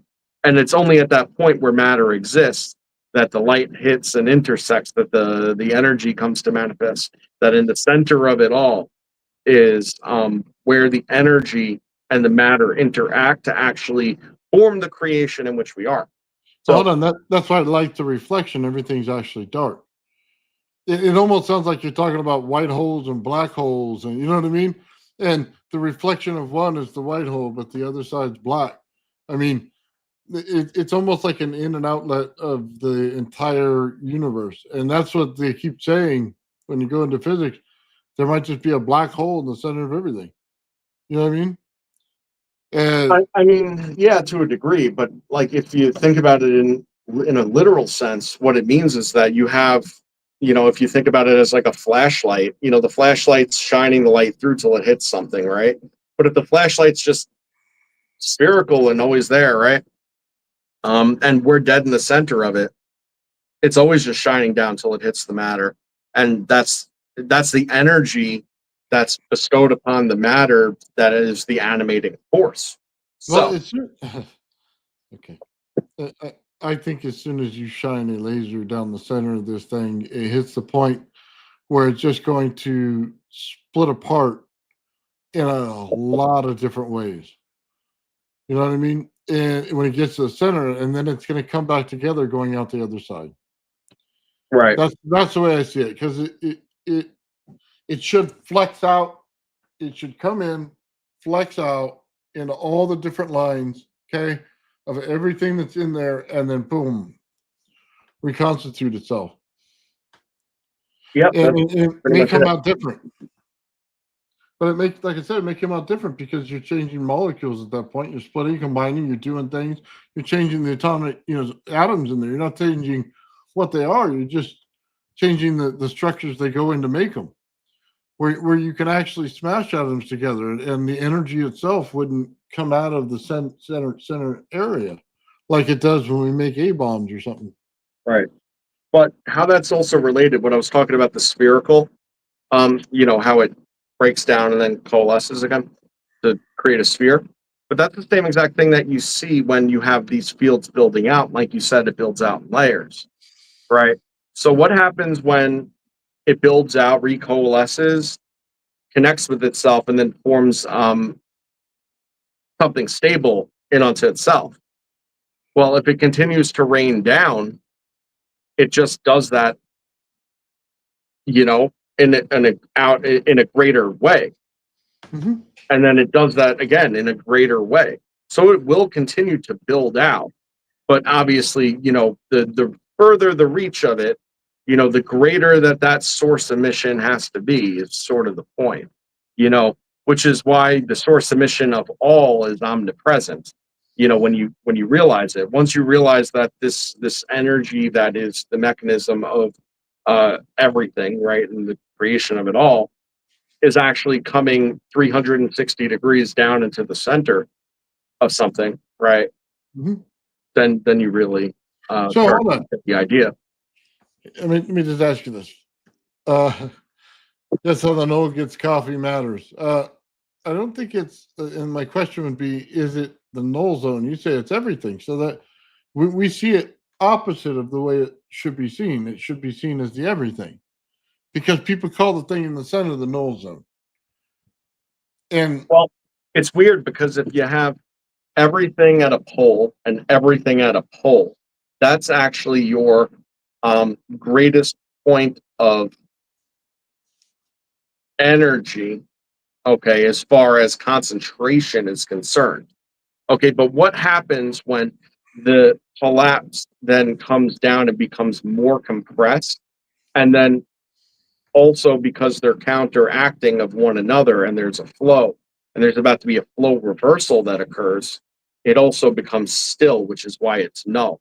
So it's turned into a pure potential through that cancellation.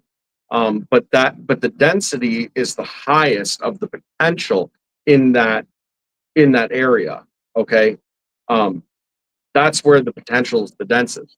It's only potential because its vector of movement has been, into a neutral state. The poles, however, are the greatest portion of manifest energy that are already exhibiting effects. And I say poles loosely. That could be magnetism. It could be, you know, um, a current and charge, things of that. Like, but the poles are the points where it's the greatest. so let me ask you this. So limited says it's because it's the rest zone where nothing is moving, it equals null. So Mhm. let me just ask this: are you sure that there's nothing moving, or is it on a scale that we cannot detect? Okay, that it goes into a different zone, because the energy when it comes out both sides, okay, is still a lot of energy, right? And if you put it in a bipolar situation, then when it comes out top and bottom, the energy's there in both directions. That's But really nuanced, man. That's yeah, really nuanced. but I think it's always present there.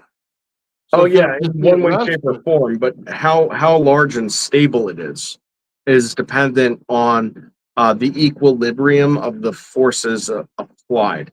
Okay, so if there's a great degree of stability within the flow, so to speak, right? When it's on its downward descent of compression, okay, if it is exactly equal to what will become its decompression through the same fractal process, right? Then at that point, that null zone will be larger and more stable. Whereas if there's fluctuations of any kind, okay, that's going to lead to turbulence. That's going to lead to offset deconstructive interference. That's going to realistically kind of cause the point at which that null zone is the most stable to be infinitesimally small and centered. Hmm. Because like the ultimate toroidal pattern of the field would not necessarily collapse because of a compression zone null zone um, instability, but to So have that fully stabilized would be to have your field stabilized. so hold on. So the null zone would be your 0 point, right? Yeah, Okay. well, I mean that, right, that's because that's pure potential. You're Okay. talking about the pure potential. It's the same exact duality that exists. Okay, but it, if it's a 0 point, is it still, and I don't know that this is the correct word, but is it still in the same dimension that we're in? So if you say it's 0 point energy from a second dimension or something like that, you're pulling in energy from somewhere else. Is it that? Or is it just, like I said, non-detectable? Or is it sitting still? Or is it hyperly active that it's out of your potential range to even experience it? Once you realize that the extremes of both sides of the coin are yield the same, then that's the closer you are, and that's where Planck's scale comes into play. Because realize something, that there is no difference whatsoever between complete still, meaning no frequency, zero frequency at all, okay, and there being a frequency that's so high that the nodes and antinodes are intersecting in nature, because that would result in the same exact flat bar at a higher amplitude than um, just having a a waveform at no frequency. So, and both of those are defined by the Planck scale. So you have to understand that that's exactly the same. It's just differently achieved. It's two extremes with the same result. Okay, so is it the point of time dilation? That's what I'm saying. Is it when I say is it in the same like multiverse or whatever? Is it time dilation that's occurring there? So if you say that they're at rest, then there must be a massive time dilation field in the center of it in order to rest everything, right? If it's moving infinitesimally fast, then you must be in a time dilation versus anything that builds out from it. Well, you raise a good point there, and I'll tell you what my train of thought is on this. And right, we described the null zone as a stillness in the past, and even in this conversation, right? But at the same time, what happens when the more you compress something, the more pressure that it exudes in its Mhm. exit. So realistically and logically, now that I'm kind of framing it in that regard, you're probably just getting the stillness out of the fact that it's violently fast. like because of the compression and the fact that the decompression doesn't start as under a fully decompressed state. It draws out the same at the same kind of thing. Like, so yeah, I would say that there's a massive energy in there and only so much that could come out. The frequency is that high. It's got to, now that I'm logically thinking about it like that, it's got to be, because that's what compression does. Well, yeah. It crams that much more into that much less. But that's what I'm saying. You don't have the physical effect of it coming out everywhere as much as you would, right? Come out through the funnels. That energy definitely comes out through the funnels. We see it in our earth when we have our field around our earth. We see it clearly. We know it's coming from the funnels. So yeah, but mind you something, despite what I just said, it's still for the same reasons that it's still in the center, yeah, but not once you break it out. But it's still for a whole different reason. It's not still because it's calm and flat. It's still because it's hyper excited. Yeah, that's neat, man. Figure something new out every day, huh? Yeah. Well, it always seemed kind of odd that it was a null zone or at rest when it seemed like it would be the opposite based on the amount of energy in the area. But then there'd have to be a way for you not to see the magnitude of the energy actually going on, which means time dilation would work. And time, honestly, it's just a it's just a part of energy. That's really all it is. It's not linear time like we think about it now. It's just energy. You know what I mean? Right. And it's all part of that energy equation. So it is. I mean, it's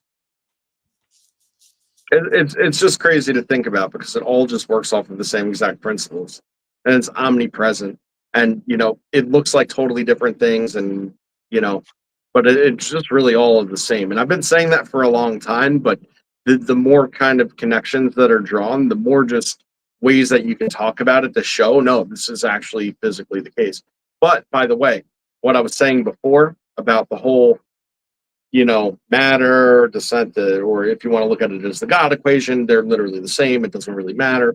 You know, that is why, okay, they consider it to be holographic reality. You have to understand that. That's sort of the key to it. Right, because if you have an ever inward scalar, because mind you, the vector, okay, if you have a 360-degree ever inward energy, okay, and then you have that energy the same fractaling down until it's heavier accumulations in the center. And that energy is shining through all of that other non-manifest potential fractal stuff that I'm describing, okay? Like, it's that projection that is then the mechanism of the densities in the center. You have to get your head around this, man. That's exactly what it is. How does the holographic universe come into it? What I just said. It doesn't make sense. Okay. Imagine that you're standing. Okay, I'll give you a visual here. Imagine that you're standing in the center of a perfectly round glass snow globe, and you are suspended in the center. Okay. Now, imagine that the snow globe has all the little snow pieces falling down toward you. And as they fall down toward you, they get smaller and smaller. Okay. And more and more. All right. Now imagine that you have a light source that goes all the way around this globe. Mm-hmm. Okay. Now imagine you're not there because this is the point of the conversation. Okay. But you have to be able to see without being like, well, why am I just here? All right. What does that light shining upon all of that fractal situation create in the center? Now, the center is the coalescence point for all the light that's being emitted. Okay. The center is also the coalescence point for all the fractal bits and pieces of that are being kind of snowflaking down. Okay. It's actually the shadows and the reflections that are the deterministic factor of the coalescing manifestation of energy in the center of that sphere. Okay, so that's how it's holographic, because that's what a hologram is. You know, it's not necessarily what's in the center, it's what's around it and projecting through it that is manifest of what's in the center. That's why they call it a hologram. I'm just okay. That's exactly what it is. I'll have to remember that now. It's reflections and shadows that exist of a fractal fuzz and its distribution and what that coalesces at the center to be. And what it does in this case is our higher states and the fact that life exists, because we're both the highest density, if you want to think about it this way, right? Where life and existence and matter and the universe exists, okay, is if it's at the center of this sphere, is the highest level of density that exists and the highest level of energy that exists. Okay, that's sort of just what it is, man. Like, I think. Interesting. Yeah. Just never saw everything as a hologram. I just thought people were nuts. No, it's just it's very hard to visualize how that could possibly be. But just remember that, you know, like, this is all attractive, and you know, these barriers are this sensory stuff, you know, like these barriers, like, you're mostly made of nothing per science, right? For science, you're mostly made of nothing. Yet when you put your hands together, like, you know, they repel. Yeah. Wow. Yeah. The holograms. Well, the way they make it sound is like we're parts of a video game. I guess is what it is. Well, I mean, who's to say that we're not, man? Would you know any? Would you know any different? Don't Would you you know dare any go down different? that road. Listen, I didn't open that can of worms, and I'm not saying I believe that, but would you know if you were? Sure you would. But that's just my opinion. You'll probably have the opposite opinion. No, I don't like. I can't possibly have an opinion on something I couldn't possibly know. All I could say is that who's to say that you would know if you were? It's not that I don't agree with you. Some guys up there just yeah, bunch of puppets. Yeah, I can't believe that, because that would be irritating. Yeah, I'm gonna stick with the whole, like, God center of the sphere. We're all of Him, both physically and energy wise. I'm gonna stick with that one because it just that resonates with me. I don't even have to have it as God's at the center. It just has to be we're part of what He is, okay, or she, or. But that's what the visual was entailing. You see, if we're in the center of what He is, we are of Him in the first place. The same as your bacteria and your parasites, like you were talking about last week, right? Just like those are part of you, you know, this is all part of Him. And it's also of Him, you know. So let's put this in context then. Somewhere there's a parasite talking crap just like I am, okay, doing the same thing I am, probably on my butt, okay? So there you go. Probably.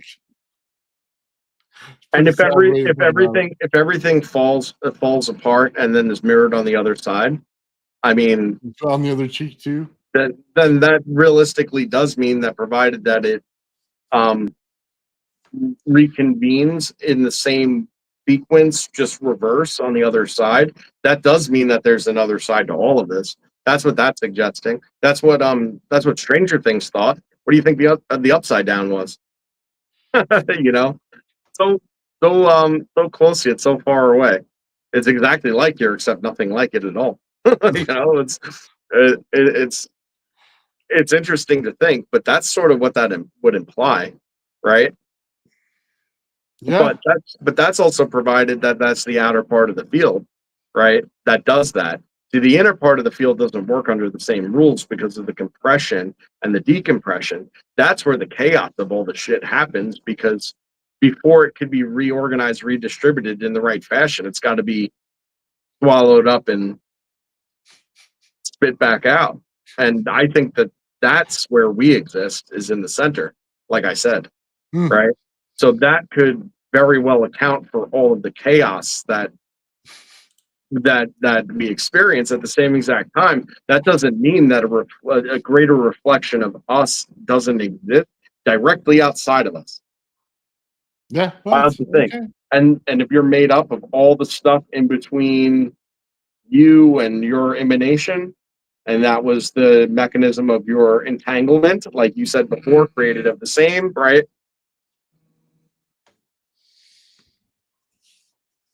Yeah. No, that's definitely entanglement resonance. I'm sorry. You have it Yeah. all ties together. There's nothing you could say that doesn't. It's like, oh, that's how that works. This is exactly what I'm saying. All right.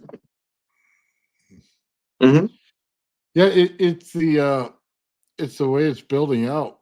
That's the crazy thing. It's when it builds out in the center in that massive field. That's what gets you, because everything's on the same plane that we can see, but then there are things that go in different directions, so they're on a separate plane. Right. And when you put it out, it always comes out like this, like this, like this. You know what I mean? It builds out in the same form every time. Just kind of how they see the atom and stuff like that. It's always building out in that way.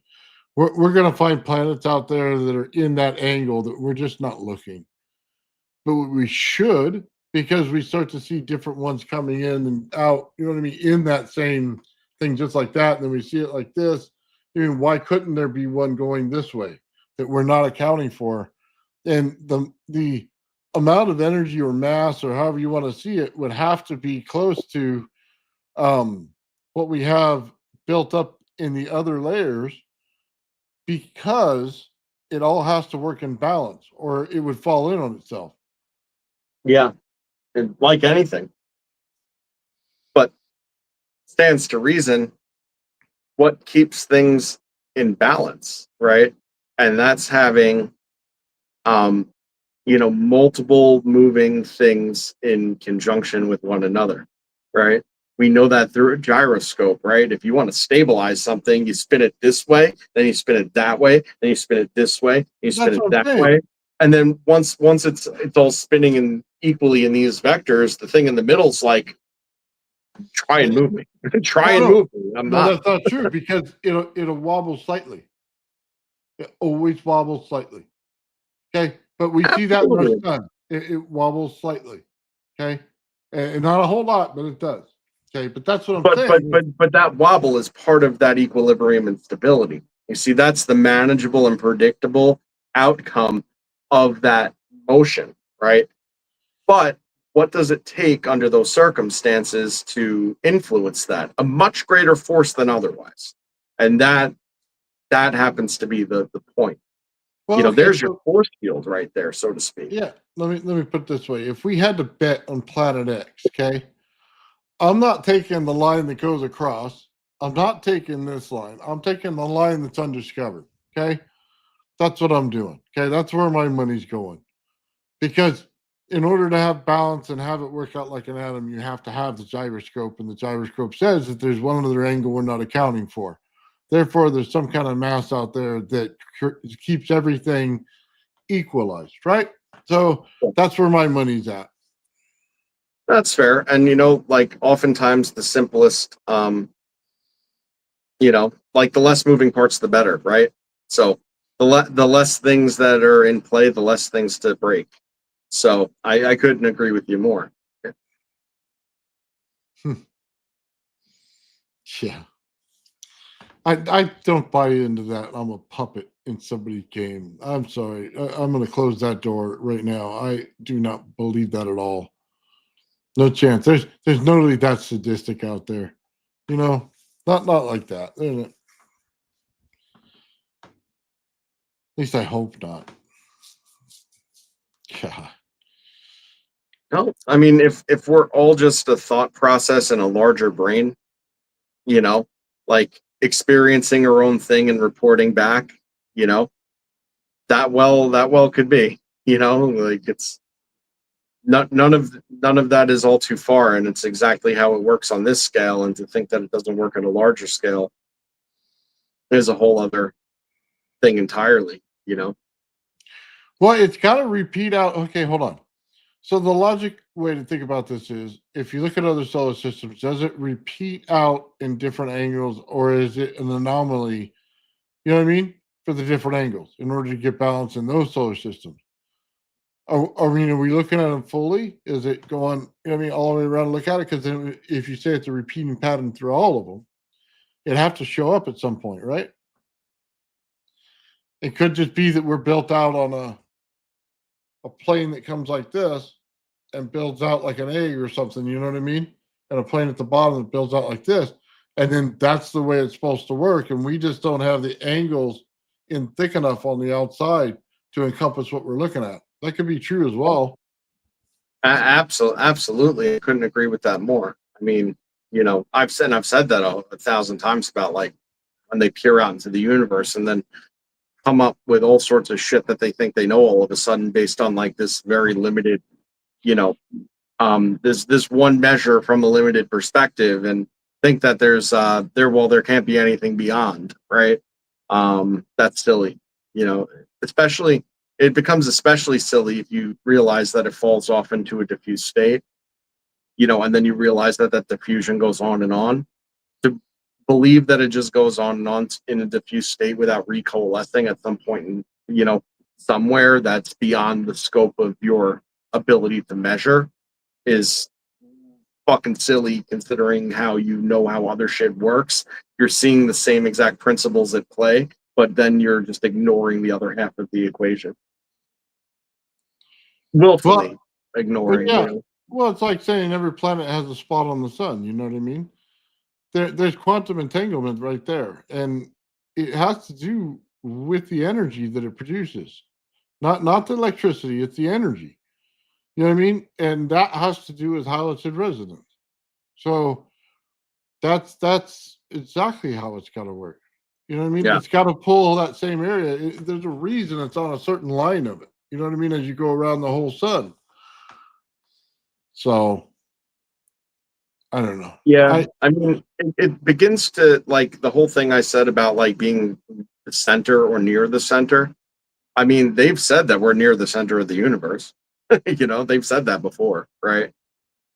And then you look around you and you realize that everything that's around you is in all directions and seems to be pretty equally spread out for the most part of what it's worth, right? It's not to say that anything couldn't exist outside of here, but I think that it's pretty compelling to think that that whole situation that I described, really puts us near the center of it all, and therefore, there's just like probably just more credence to like our ancient tales of theology, so to speak, and however we want to describe it. Well, here's the thing. I think that there's aliens everywhere. Okay.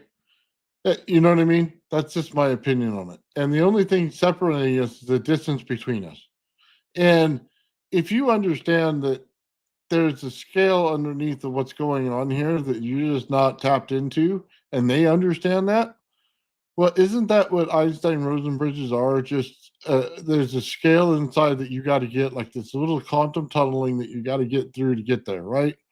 If they figured that out and they understand that already, there's no reason they can't be here. It's just not a rocket. And I'm sorry, we're not going to strap our ass on a rocket and get there. It's just not going to work. Not going to work out for us. Okay. So I think that there's a different way to do this, and I think they're everywhere. And I think there's a heck of a lot of truth in that. And it would be stupid for it not to be. We can't be the only anomaly in such a massive thing. And Right. and the fact that our planet builds out all kinds of different creatures on it, I'm sorry. and it builds out in the strangest ways. The ocean's so strange to us, at least to me. Even a jellyfish is like mind-boggling. You know what I mean? Right.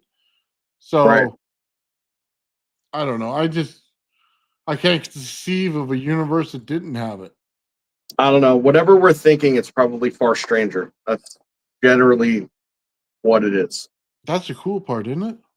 Yeah, that's Like kind of the best part of it. wouldn't you love to be on the Star Trek thing, man, and then go to different places and see how things evolve there? I mean, dude, it'd be worth it. The ride, you know what I mean? To go everywhere, no matter how long it takes the rest of my life, I would love to do it.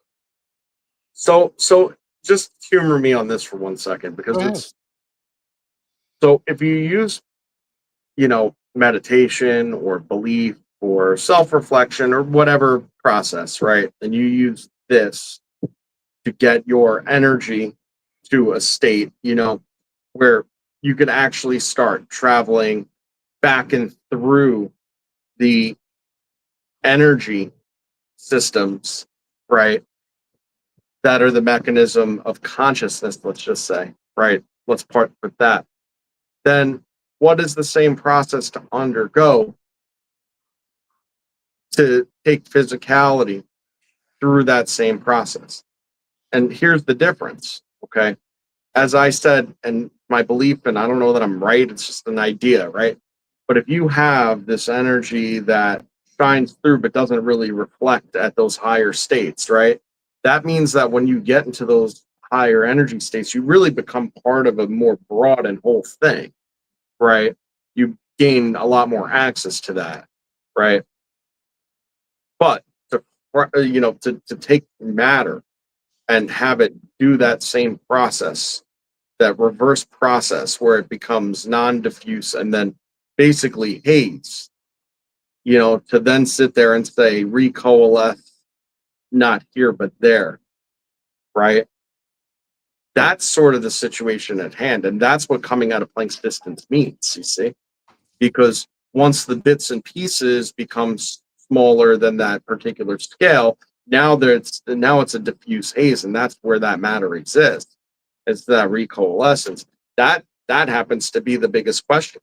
That's just a matter of having it regain density at just another point.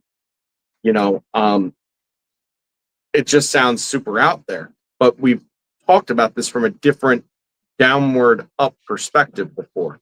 When we're Mhm. talking about like MH370, for instance, or something like that, it's like, oh, it goes blip, and where's it go?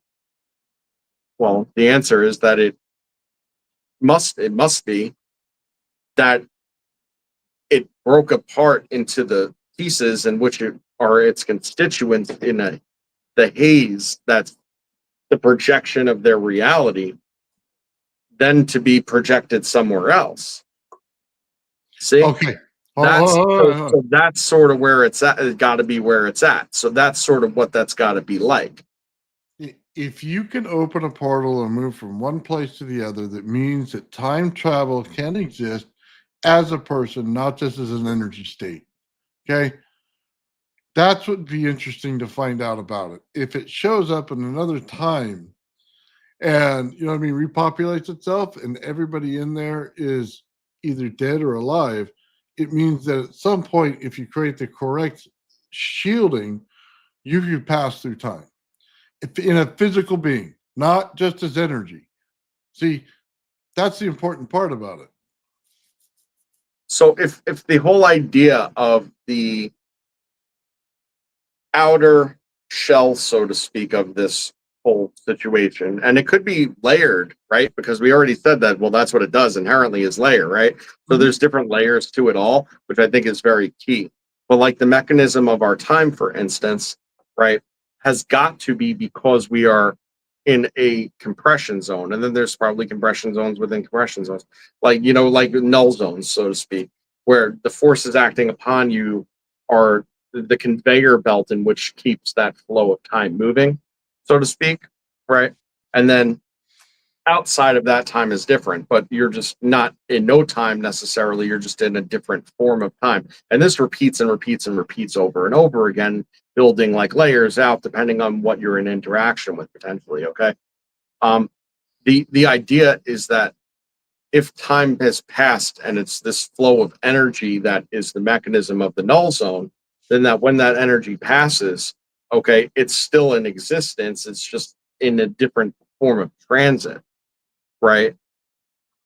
That's sort of it. So, like, I mean, you know, if you could reverse the flow of or speed the flow up locally or otherwise, of that, then technically I could see that.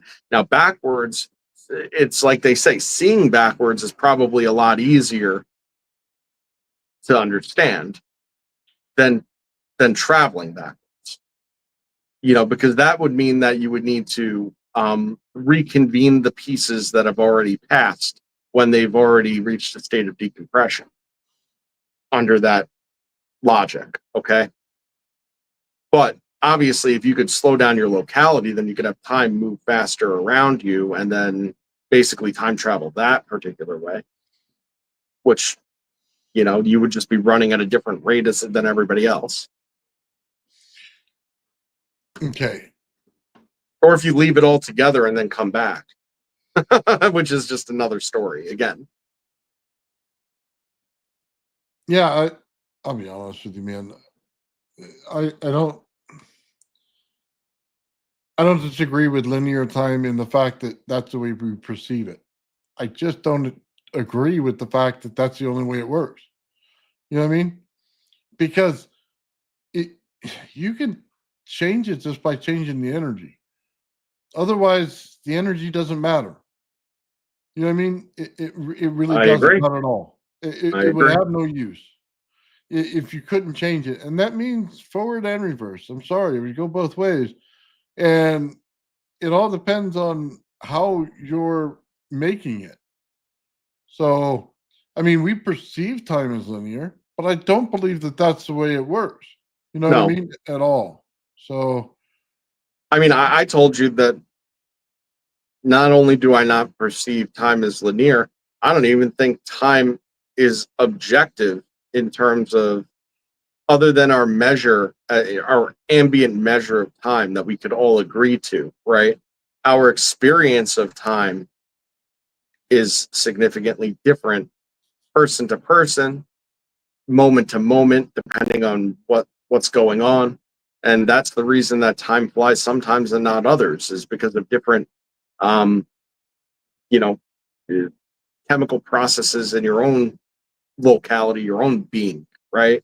That occur, that create certain neural pathways, that create certain fields, right? We understand that these things have that this circuitry that we have in our body has fields, and that these fields are capable of creating different time, time compressions and time dilations that influence our subjective time experience. And depending on the configuration at any given time. Like, we've been on for 2.5 hours. I feel like we just started talking. Like, I think honestly, and this shouldn't be strange for us, but I don't think it's the reversal of time necessarily as we would think about it. It would be the inverse of time is where we go. It's because everything has its opposite in nature. Okay, but what is the opposite of the time dilation field? You know what I mean? It wouldn't be the opposite of it, it'd be the inverse of it. So that's why it's like a lot of experiments. You have to run them in reverse or, you know what I mean, inverse of each other in order to figure out what it actually is. And I think that the time's working that way. It's like inside out of it. It's just different. It's not well, the but same way. but it's not that it's different. It's just that it's dimensionally correct. Because if you're thinking about it fourth dimensionally, then the inside is always out, and the outside is always in. In a movement sequence, that it is that fact of the inside being out and the outside being in, that is not only the core mechanism of time generally, but it also is it's the first introduction of animation, because like prior to that, if you're just thinking about a three-dimensional object that doesn't have that fourth dimensional motion, then it's just simply still. And and then it's also alone in space as well. Like that's just sort of how it works. And that's why, we don't live in three dimensions. We're three-dimensional beings experiencing fourth dimensional time and thinking in probably fifth or sixth dimensional, you know, uh, that's what that connection is. That's why we can't really understand consciousness, like without going into all these deeply esoteric and theoretical sorts of things, is because just the same as like you found it a moment ago, like I don't want to say perplexing, but like as something significant that it's this inward outward motion that it's like whatever, like that's hard to understand when you experience things in three dimensions. You know, that's what thinking outside the box is, it's being able to see beyond your senses. So it's just interesting to think, where Yep. Sorry, just real quick. This makes a lot of sense. The inverse of time dilation is anti-gravity. Well, considering we're in a time dilation field right now, then in order to break that, you'd have to go in a reverse fashion. You know what I mean? And then that makes perfect sense. and that's why we've always said if you have one, you have them all, right? And energy's the same way. I mean, someone that said it very well was Isaac Bentov, in Stalking the Wild Pendulum. He more or less said like the speed of light, because it's relative, is the fact that it's speed alone says how subjective it is, because speed is dependent on time. So if you control time, then the speed of light changes, and then you take yourself off the bar, and he showed a chart and it made a lot of sense the way that he explained it and showed it. And I'm doing a very poor job of expressing what he wrote so articulate. But, but that's sort of the idea, is that if you control time, then speed and distance don't really matter, because, you can traverse X amount much, much faster. I think, hold on. I think when they put light in there, I think they're trying to define something else. Okay. Light is, God, you could build it out anywhere. It's just the frequency through gas. That's all that it is. You know what I mean? It presents itself in a magnetic field. That's where it's coming from. It's that energy that's just the distance over time, and that's all that's all that light is.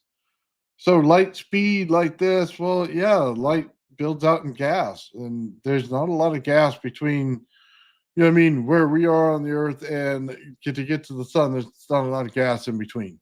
Okay, so I think they're measuring out something else. That's just my personal opinion. I don't think that's right at all. Well, that's why, and that's part of the thing that I was saying earlier when I started talking about the Fibonacci sequence and that. The idea with it is that you have a source, you have an emission, and then you have a destination. But in between the source and the destination, the emission is non-manifest. And that's the same of all energy. Until it reaches something to interact with, there is no discernible anything going on. There is no interaction, right? So source, emission, and destination, that's it. And, the speed of which it traverses, that seems like, less significant than the fact that it reaches a destination in the first place. Well, I don't know. okay. It's like they're trying to. They're trying to measure energy by saying light. And I think that's what it is. Okay. Because we're measuring energy. That's all we're measuring. We're not measuring light. Light's an effect. You're not going to measure an effect. You're going to measure a cause. The cause is energy. And you know what I mean? It depends on what scale the energy's at and how fast it can move in between it, how it breaks down to get smaller in order to move faster. The compression's gone. So if the compression's gone, is it instantaneous? You see, that's the thing. It all has to do with the compression factor. There's no the space has compression, but it's not as great. Space still has water. Space still has air. I mean, people keep saying those things are not there. They're just in very small quantities. I mean, if they can build barnacles on the outside of the space station, how do you think that they're there? I mean, it has everything out there. It's just not in the greater quantity that we're in right now. So, Yeah. Well, it's like we've said many times before, when you're talking about Earth, we're in a great equilibrium is what we're in. no, yeah, we are. I agree with that.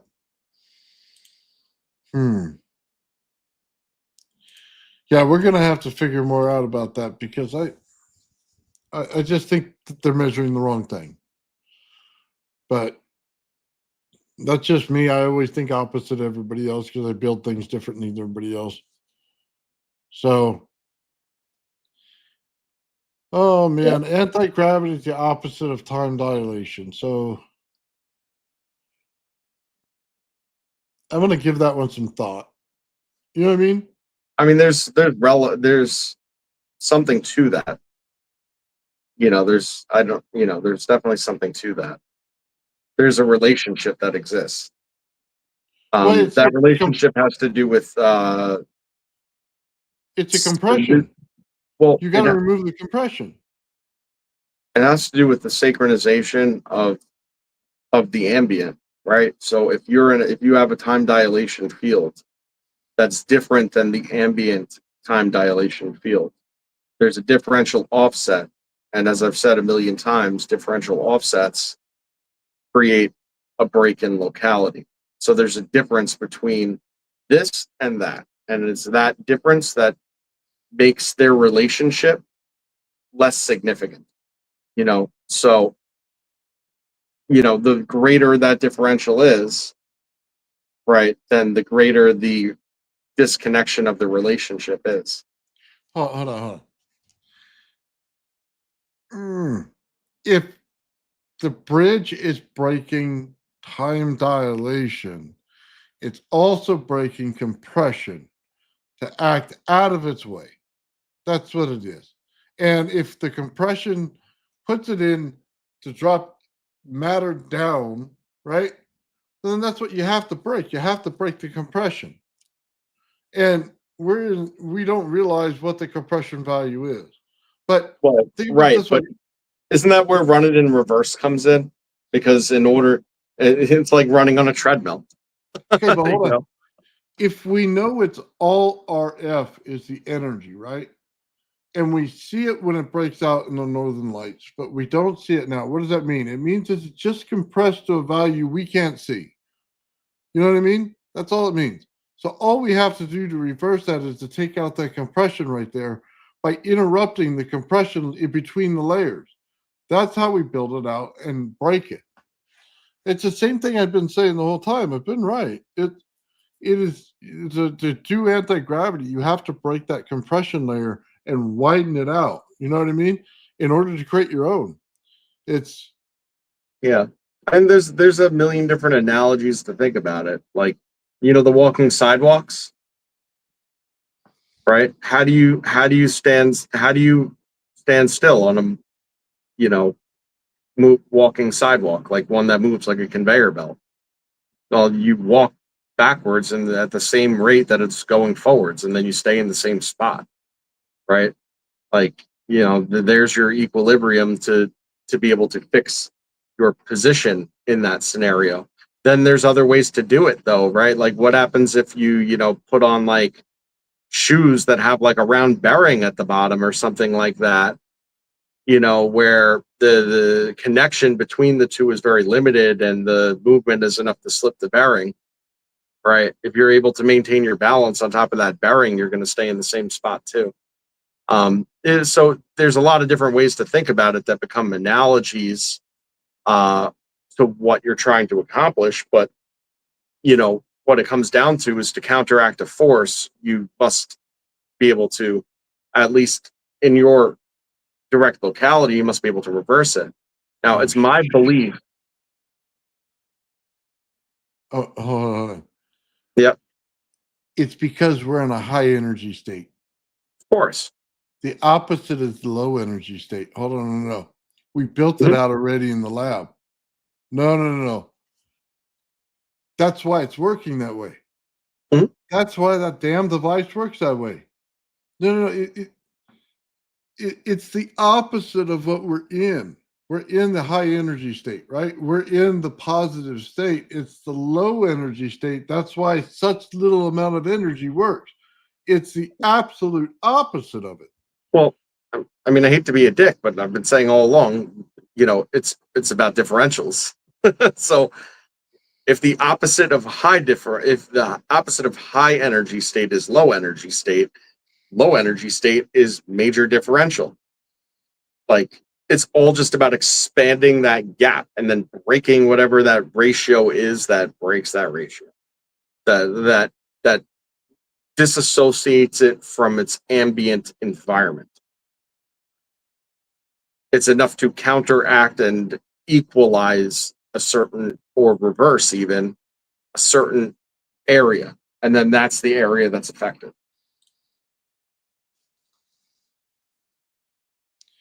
Yep. It it's been in front of me the whole time. The damn thing's been in front of me the whole time. God, that's frustrating. It's all right. When I told a person or two about the Fibonacci thing that, like, I had the realization of, almost everybody said, I knew that the zero was, it could be all, but they're like, but I never understood 1 1. Why 1 1? Hmm. Yeah, because mirrored reflection, man. That's why. That's that's often the answer. Because what Okay. is it? It's inverse. A reflection is inverse, like you said. So Oh, if I'm pointing right on the screen, but it's inverse, I'm pointing left if you're looking at me, but I'm pointing left if it's mirrored, right? It's just, you have to realize. So that's the equal opposite reaction. It's basic physics, basic. It's like the first words of physics you ever learned. okay. No, I get it.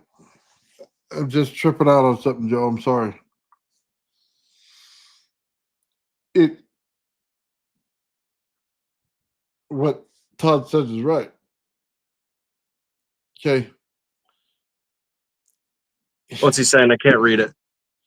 Well, it says about the hot air balloon, and the nuclei is a hot air balloon. It needs to be excited to the strong nuclear force.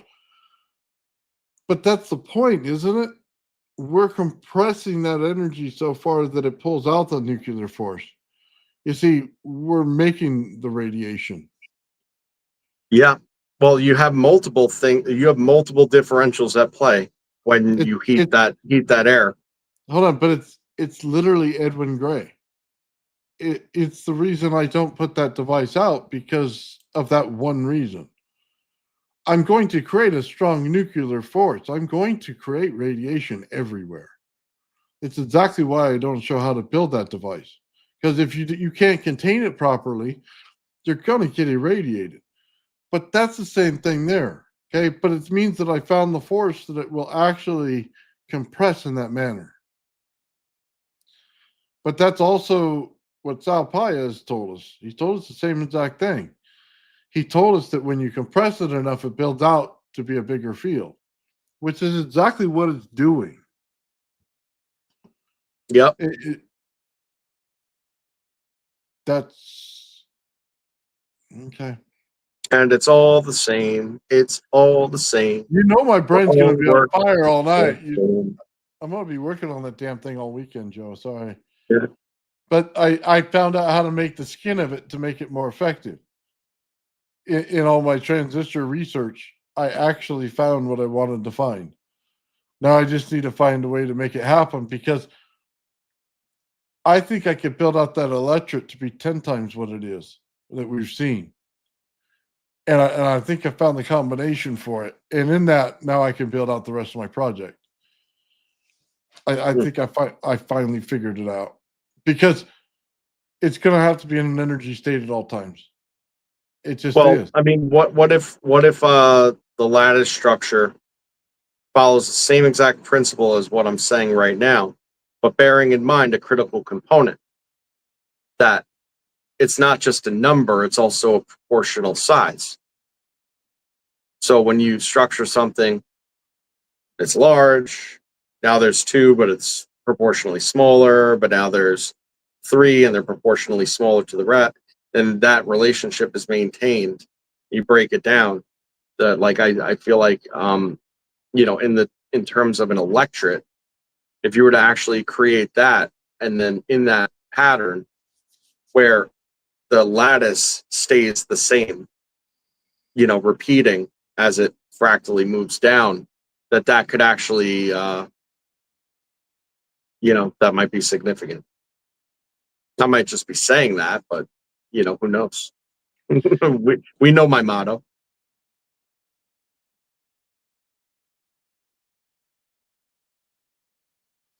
If I'm right, then that field bubble, I can write the equation for it right now. Yeah, you should put it on paper before you forget. No, it's not free energy either. No.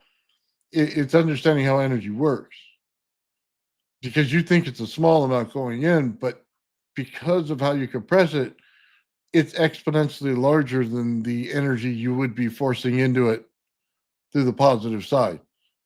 So Uh-huh. it's not it's not, you know what I mean? It's how you converted it is the key. Because you converted it to a billion times what it was. Yeah. You get what I'm saying? It's in that conversion, so I can literally write it right now. Okay. Well, it sounds like something that we ought to be revisiting shortly. Oh yeah. Hmm. What's up, Gerald? Hey, Gerald, what's up, dude? Good to see you here, man. We miss you.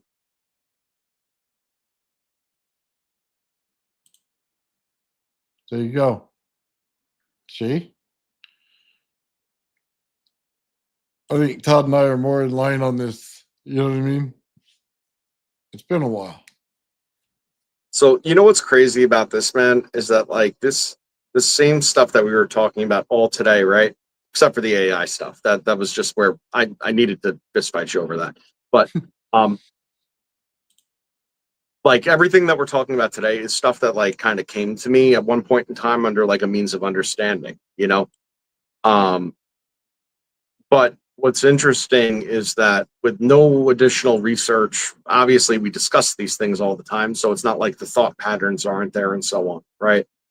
But the picture of how to be able to articulate this and to make the greater connections and then bring other things into the greater equation has become so much clearer over time and like Oh literally yeah. given to me, like shown to me in much more tangible ways that it's incredible how much more in focus um it becomes, which is you know it's really a humbling thing to be a part of you know Well, I agree. Well, not just for you, but for me as well, being in talking with you, you know what I mean?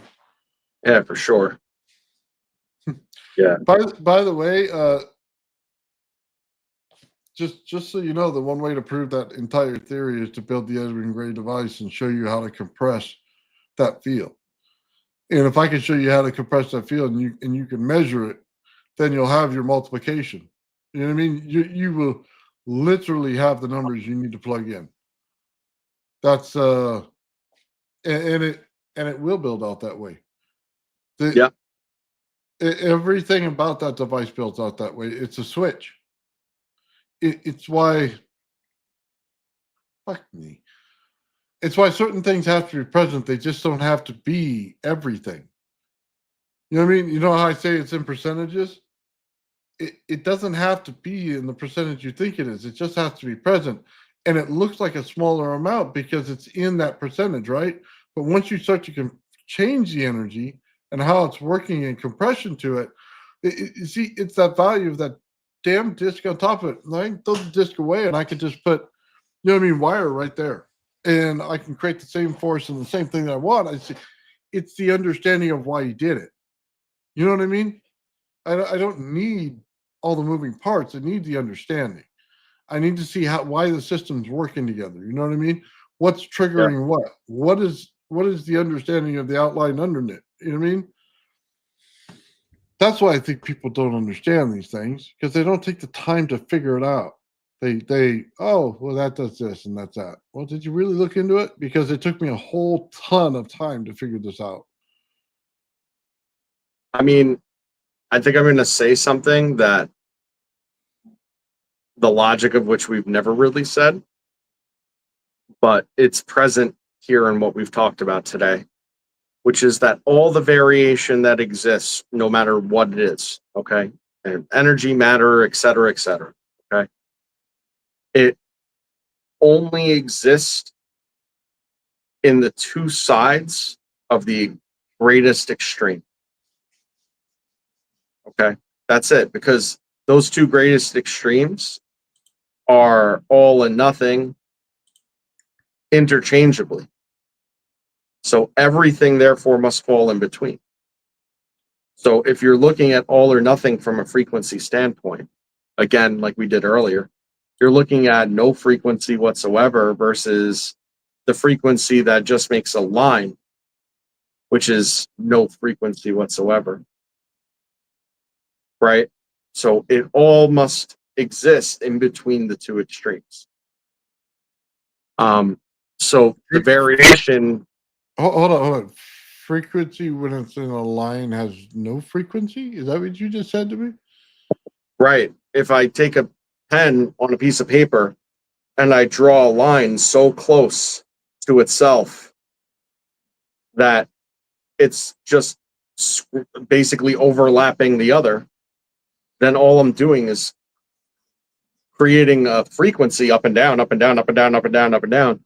That is a flat bar, which is just simply a line, which is the same as no frequency at all. I don't know that I agree with that. Hold on.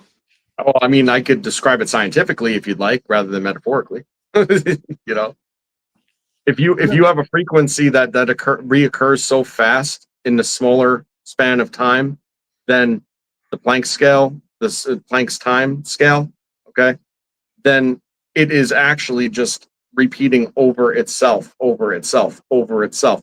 So therefore, as it runs through an oscilloscope, if you were to imagine that, there would be no frequency. It would just simply be a black bar. It would, and you'd zoom in, and you'd zoom in, and it'd be a black bar, and you'd zoom in some more, and it'd be a black bar. Would it just be energy then? Then it's equivalent and the same as a no frequency at all. Well, it is. Frequency is giving you energy. So if there's no frequency, is there still energy? That's what I'm asking. No. And we've kind of established that in other ways too, because that is the same as that is the same as potential at that point. And that's they both become potential at that point because they're both flat. They don't exist on this side of Planck scale. So they exist and they are potential, they're just returned. And in order for them to be returned to this, they must collapse back into a waveform pattern that exists within that range. So whatever that particular frequency is, and I'm not claiming to know, but mathematically I'm certain you could figure it out, because we know what the Planck scale is, and you could do the math to figure out what that frequency would be. But that frequency is exactly the same as no frequency at all. And everything in existence falls in between the scope of those two frequencies.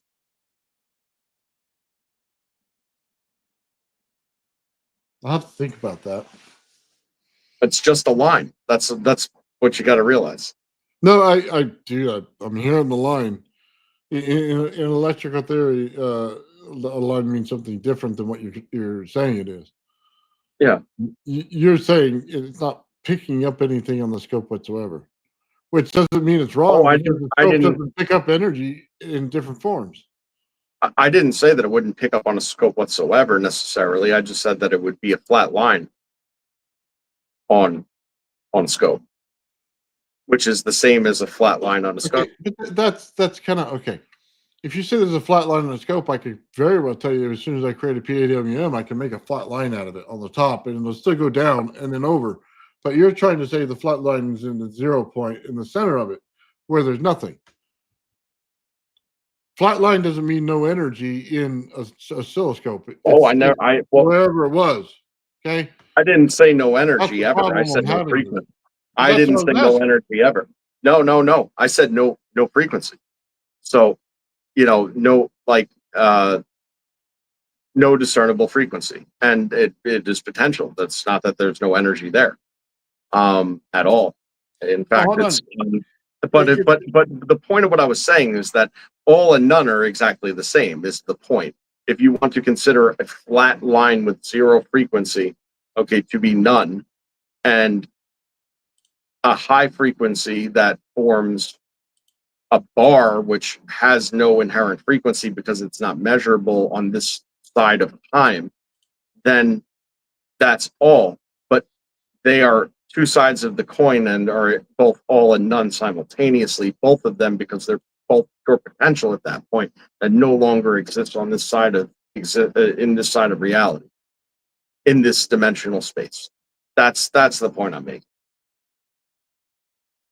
Yeah. Okay. I know it's a tough one. No, I'm just trying to picture it in my head and get my head wrapped around it, because I asked you if they were in the same dimension last time. Okay, hold on. I'll show you. Is Planck scale in the same dimension as we're in now? And I didn't think it was. Now you're telling me a line, and you're just going to draw a line on a piece of paper. I get it. No, I'm not. Now, this is an awful example because it doesn't even depict what I'm trying to describe, but it gives an idea. If that's what you're looking at, but all these were matched up perfectly and therefore just a black bar of a line, because that's how frequently the frequency is occurring, then it would be a black line. And that black line would have no nodes or antinodes because they would be intersecting with one another at a rate of time that simply doesn't exist. Okay, so it would literally be a flat line, and that is all and none, the same as, and that means pure potential. Okay, the same as a flat line, no reading, but knowing that there's something that it derived from, would be all or none as well. That's the point I'm trying to make. I know it's rather perplexing. We're discussing very difficult topics. Well, no, it's not. It's the line that's the stupid part of it, okay?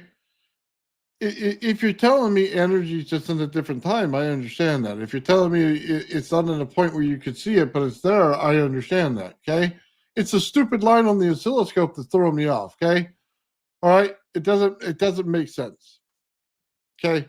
But the rest of it made sense.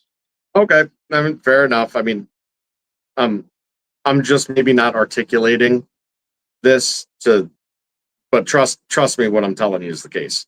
Like, I mean, I say very few things with a great degree of certainty.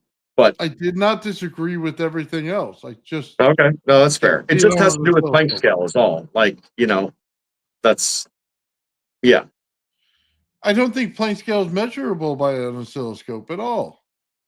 The oscilloscope is to give you a visual representation in your head to be able to You gave me a bad fathom one. what I'm saying. You gave me a poo reference. I mean, we're talking about this is literally the most complicated subject matters on the entire planet, the likes of which actually proving any of this definitively right is repeat Nobel Prize winning. Okay.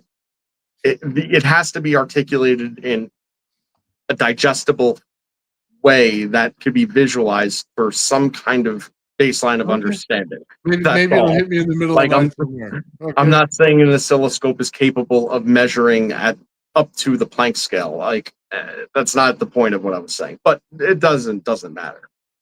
It's neither here nor there. I get it. Yeah, I get it. it's just all and none. That's the I, point. I told you I'm okay with the rest of it. I just didn't. I can't visualize the oscilloscope being that way. Okay, that's all I'm saying. I didn't Yeah. say anything wrong with the rest of it. As You a matter know, of fact, I think I've said the rest of it before. all right. When I was in high school, we used to go to the Chinese deli, right? We used to get sandwiches, and they had good rice pudding and Red Bull, whole 9 yards, right? I go there. Now, my friend would always order before me, and then she'd look at me and she'd say, "Same, same." You know what I mean? That's the point of what I'm saying. Same, same, same, same. That's it. Okay. Yeah, and if you went there in the morning, you know what she said? You went double double. You know what that meant? 2 eggs. Mm. You know, 2 pieces of cheese, 2 pieces of bacon on 2 pieces of bread. Oh man. Yeah, I stressed you the fuck out today, bro. It's just certain references, man. I don't get. They're not in there right away. It takes some time. Yeah, let him marinate. By the way, have you ever seen that thing where the guy claims it's like 100,000 volts, and he's got this thing that looks like a AC flyback, and it's in Egyptian, and let's see, it's made out of granite, concrete, granite. So each level is granite, and then the center pillar is concrete. Okay. So, and he says it's putting off all its energy, and has this little black box connected to it. Do you know what that black box has in it? It has a freaking Tesla coil in it with the rod down the center. You know how I know? How's Because that? it's because as soon as I put a rod to anything that's like that, that's wet and it's concrete or it's granite, it starts sparking off. As a matter of fact, if you run a second frequency to it, you can hit the other one on the other side and cut that stone. Oh, that's rad. I want to see So it. yeah, dude, I've been working on that damn thing forever. Okay. And I figured out what the hell was going on there. So, and it happened. Remember my Tesla coil inside of a Tesla coil with all the rods in it? But by the way, I should have used that one to run the motor, because what it was telling me is there's a certain portion where energy breaks out, right? When you get like 700 volts or somewhere above that, you start to get energy breakout. The fact that there was no energy breakout until you had mass up against it, and then you can pull the energy out, was basically telling me that I had more amps in the system than I realized. Mm. So I had literally created a layer on top of a layer on top of a layer of energy inside there that gave me more energy. Okay. Don Smith is what I actually recreated right there with the coil inside of the coil inside of the coil, which gave me more amperage coming out of it. Now, had I used that to run the motor, I would have been able to run it. So So, let me ask you something. What you just said and what I showed you the other day that I did, like there's it's similar, but there's an inherent difference because you saw how the bulb changed colors. You saw how bright it lit up and how the plasma had a different kind of like phase state to it or whatever. Like it kind of just changed what the plasma was doing, right? But here's what's weird: it couldn't have been brighter because of amps, because there was no heat. No, it's So you're in the middle of converting fields. yeah, well, I mean, I thought that was the kind of the point, but why do you even want the amps if you could Just do it without them? well, you're converting the amps to voltage in the field originally, and now you're putting pressure back onto it to push it out further. You doubled the energy on the inside, so instead of the inside just being an implosion, you made it an explosion as well. That was what was going on there. Yeah. But I can tell you right now, you could take a magnet on the outside and just bring it around it. I don't think you're going to get any attractive force on it. Oh, I already tried it. You don't. Yeah.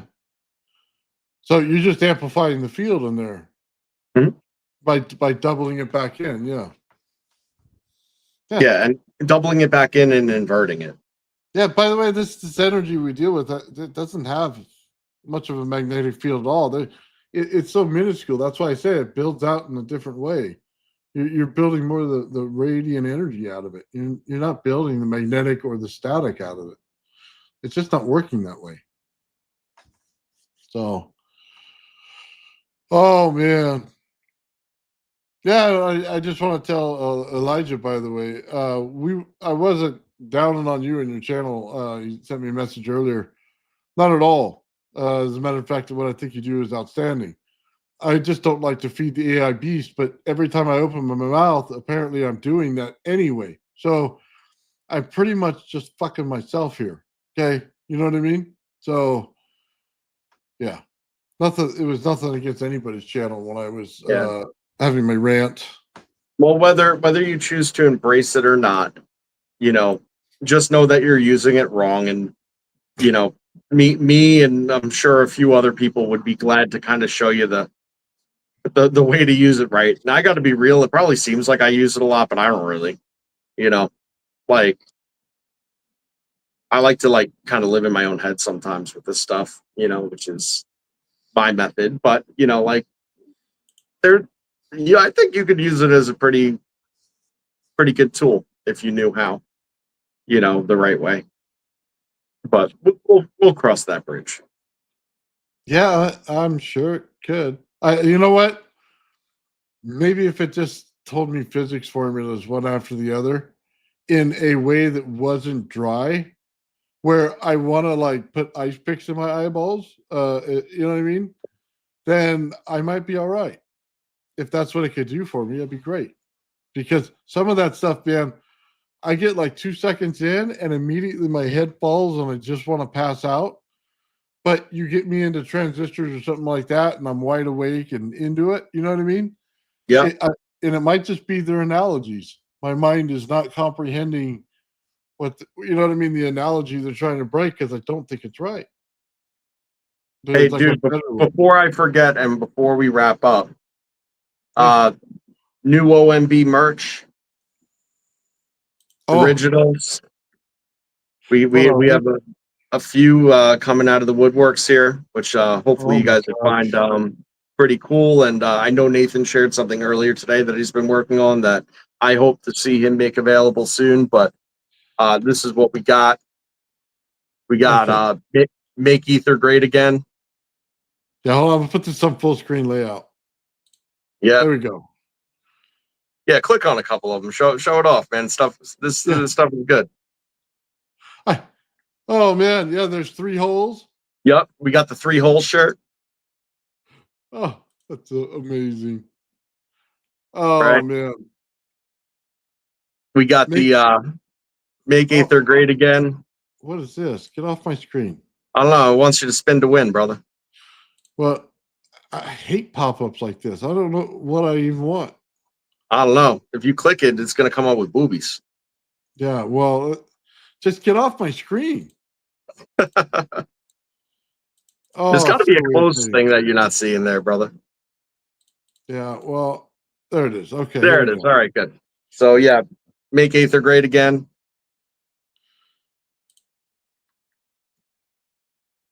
Oh, there you go. Then version 2, the classic OG Trump style.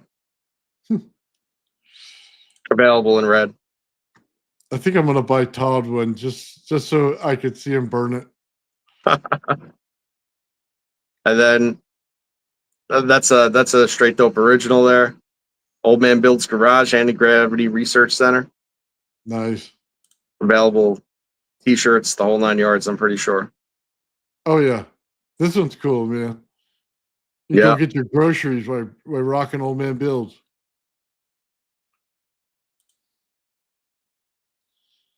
Or this the classic of everybody thinks I'm toking it up. Yeah, Nathan in the bong.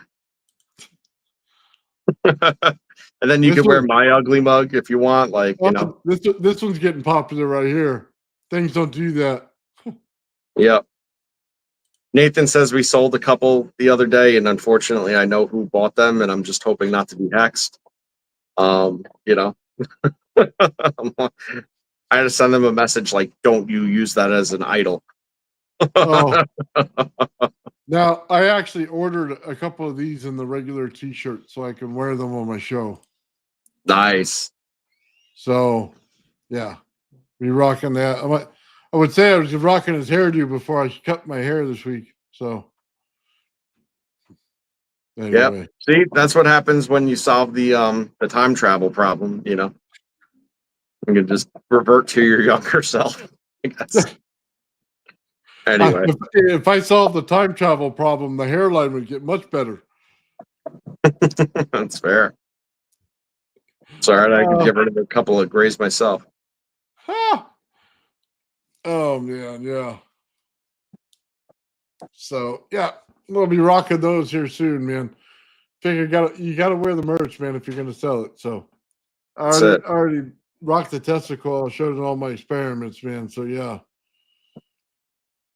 So yeah, Gerald, you guys you and Elijah should hook up, man. You guys have a lot of interesting stuff that would be a topic on your guys' brains. Let me just tell you that. That's for sure. Yeah. So if you need an email or something, just let me know. Or either one of you. So anyway, man. Yeah, it's been 3 hours now, Joe. Yes, sir. I think it's time to wrap up, but I want to wish everybody a happy 4th of July. You know, may your fingers resume existing next week. You know, and drink too much and eat too much food and all that good stuff. Do that. That's good. America. Yeah. Make sure you got a designated driver. That's for sure. You don't want to get in these speed traps, especially in California. Yeah. Thank you, Ricky, for gifting that membership. Much appreciated, brother. Thank you, brother. Thank you very much. Yeah, I'll just bring up real quick while we're at it. Ulysses gave one earlier. I put out 5, man. And then Ulysses also gave a $5 sticker, man. Thank you guys. Very generous, guys. Thank you very much. And Ricky, thank you, man. Really appreciate that. You guys are awesome, brother. Yeah, we get it going on out there, man. Appreciate everything, guys. I want to thank everybody in the chat, man. You guys have been totally awesome today. Thank you for sticking with the conversation with us, man, and everybody jumping in, man. With that said, Joe, you got anything?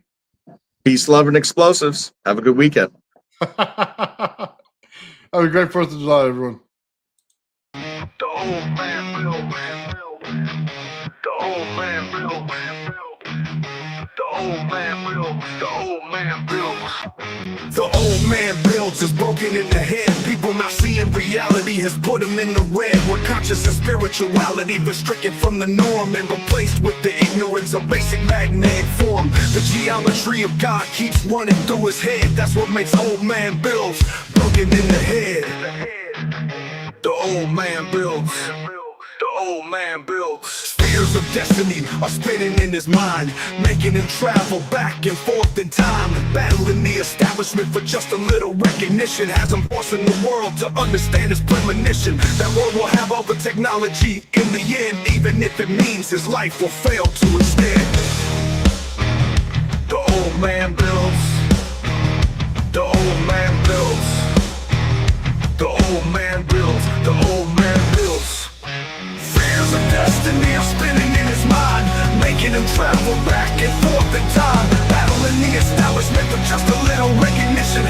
forcing the world to understand his premonition. That world will have all the technology in the end, even if it means his life will fail to extend.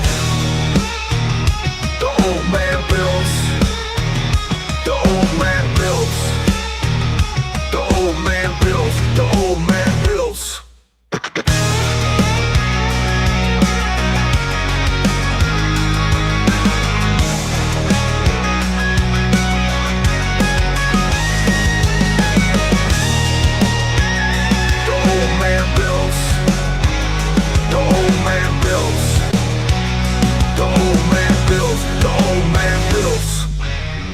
Fears of destiny are spinning in his mind, making him travel back and forth in time. Battling the establishment for just a little recognition has him forcing the world to understand his premonition. That world will have all the technology in the end, even if it means his life will fail to extend.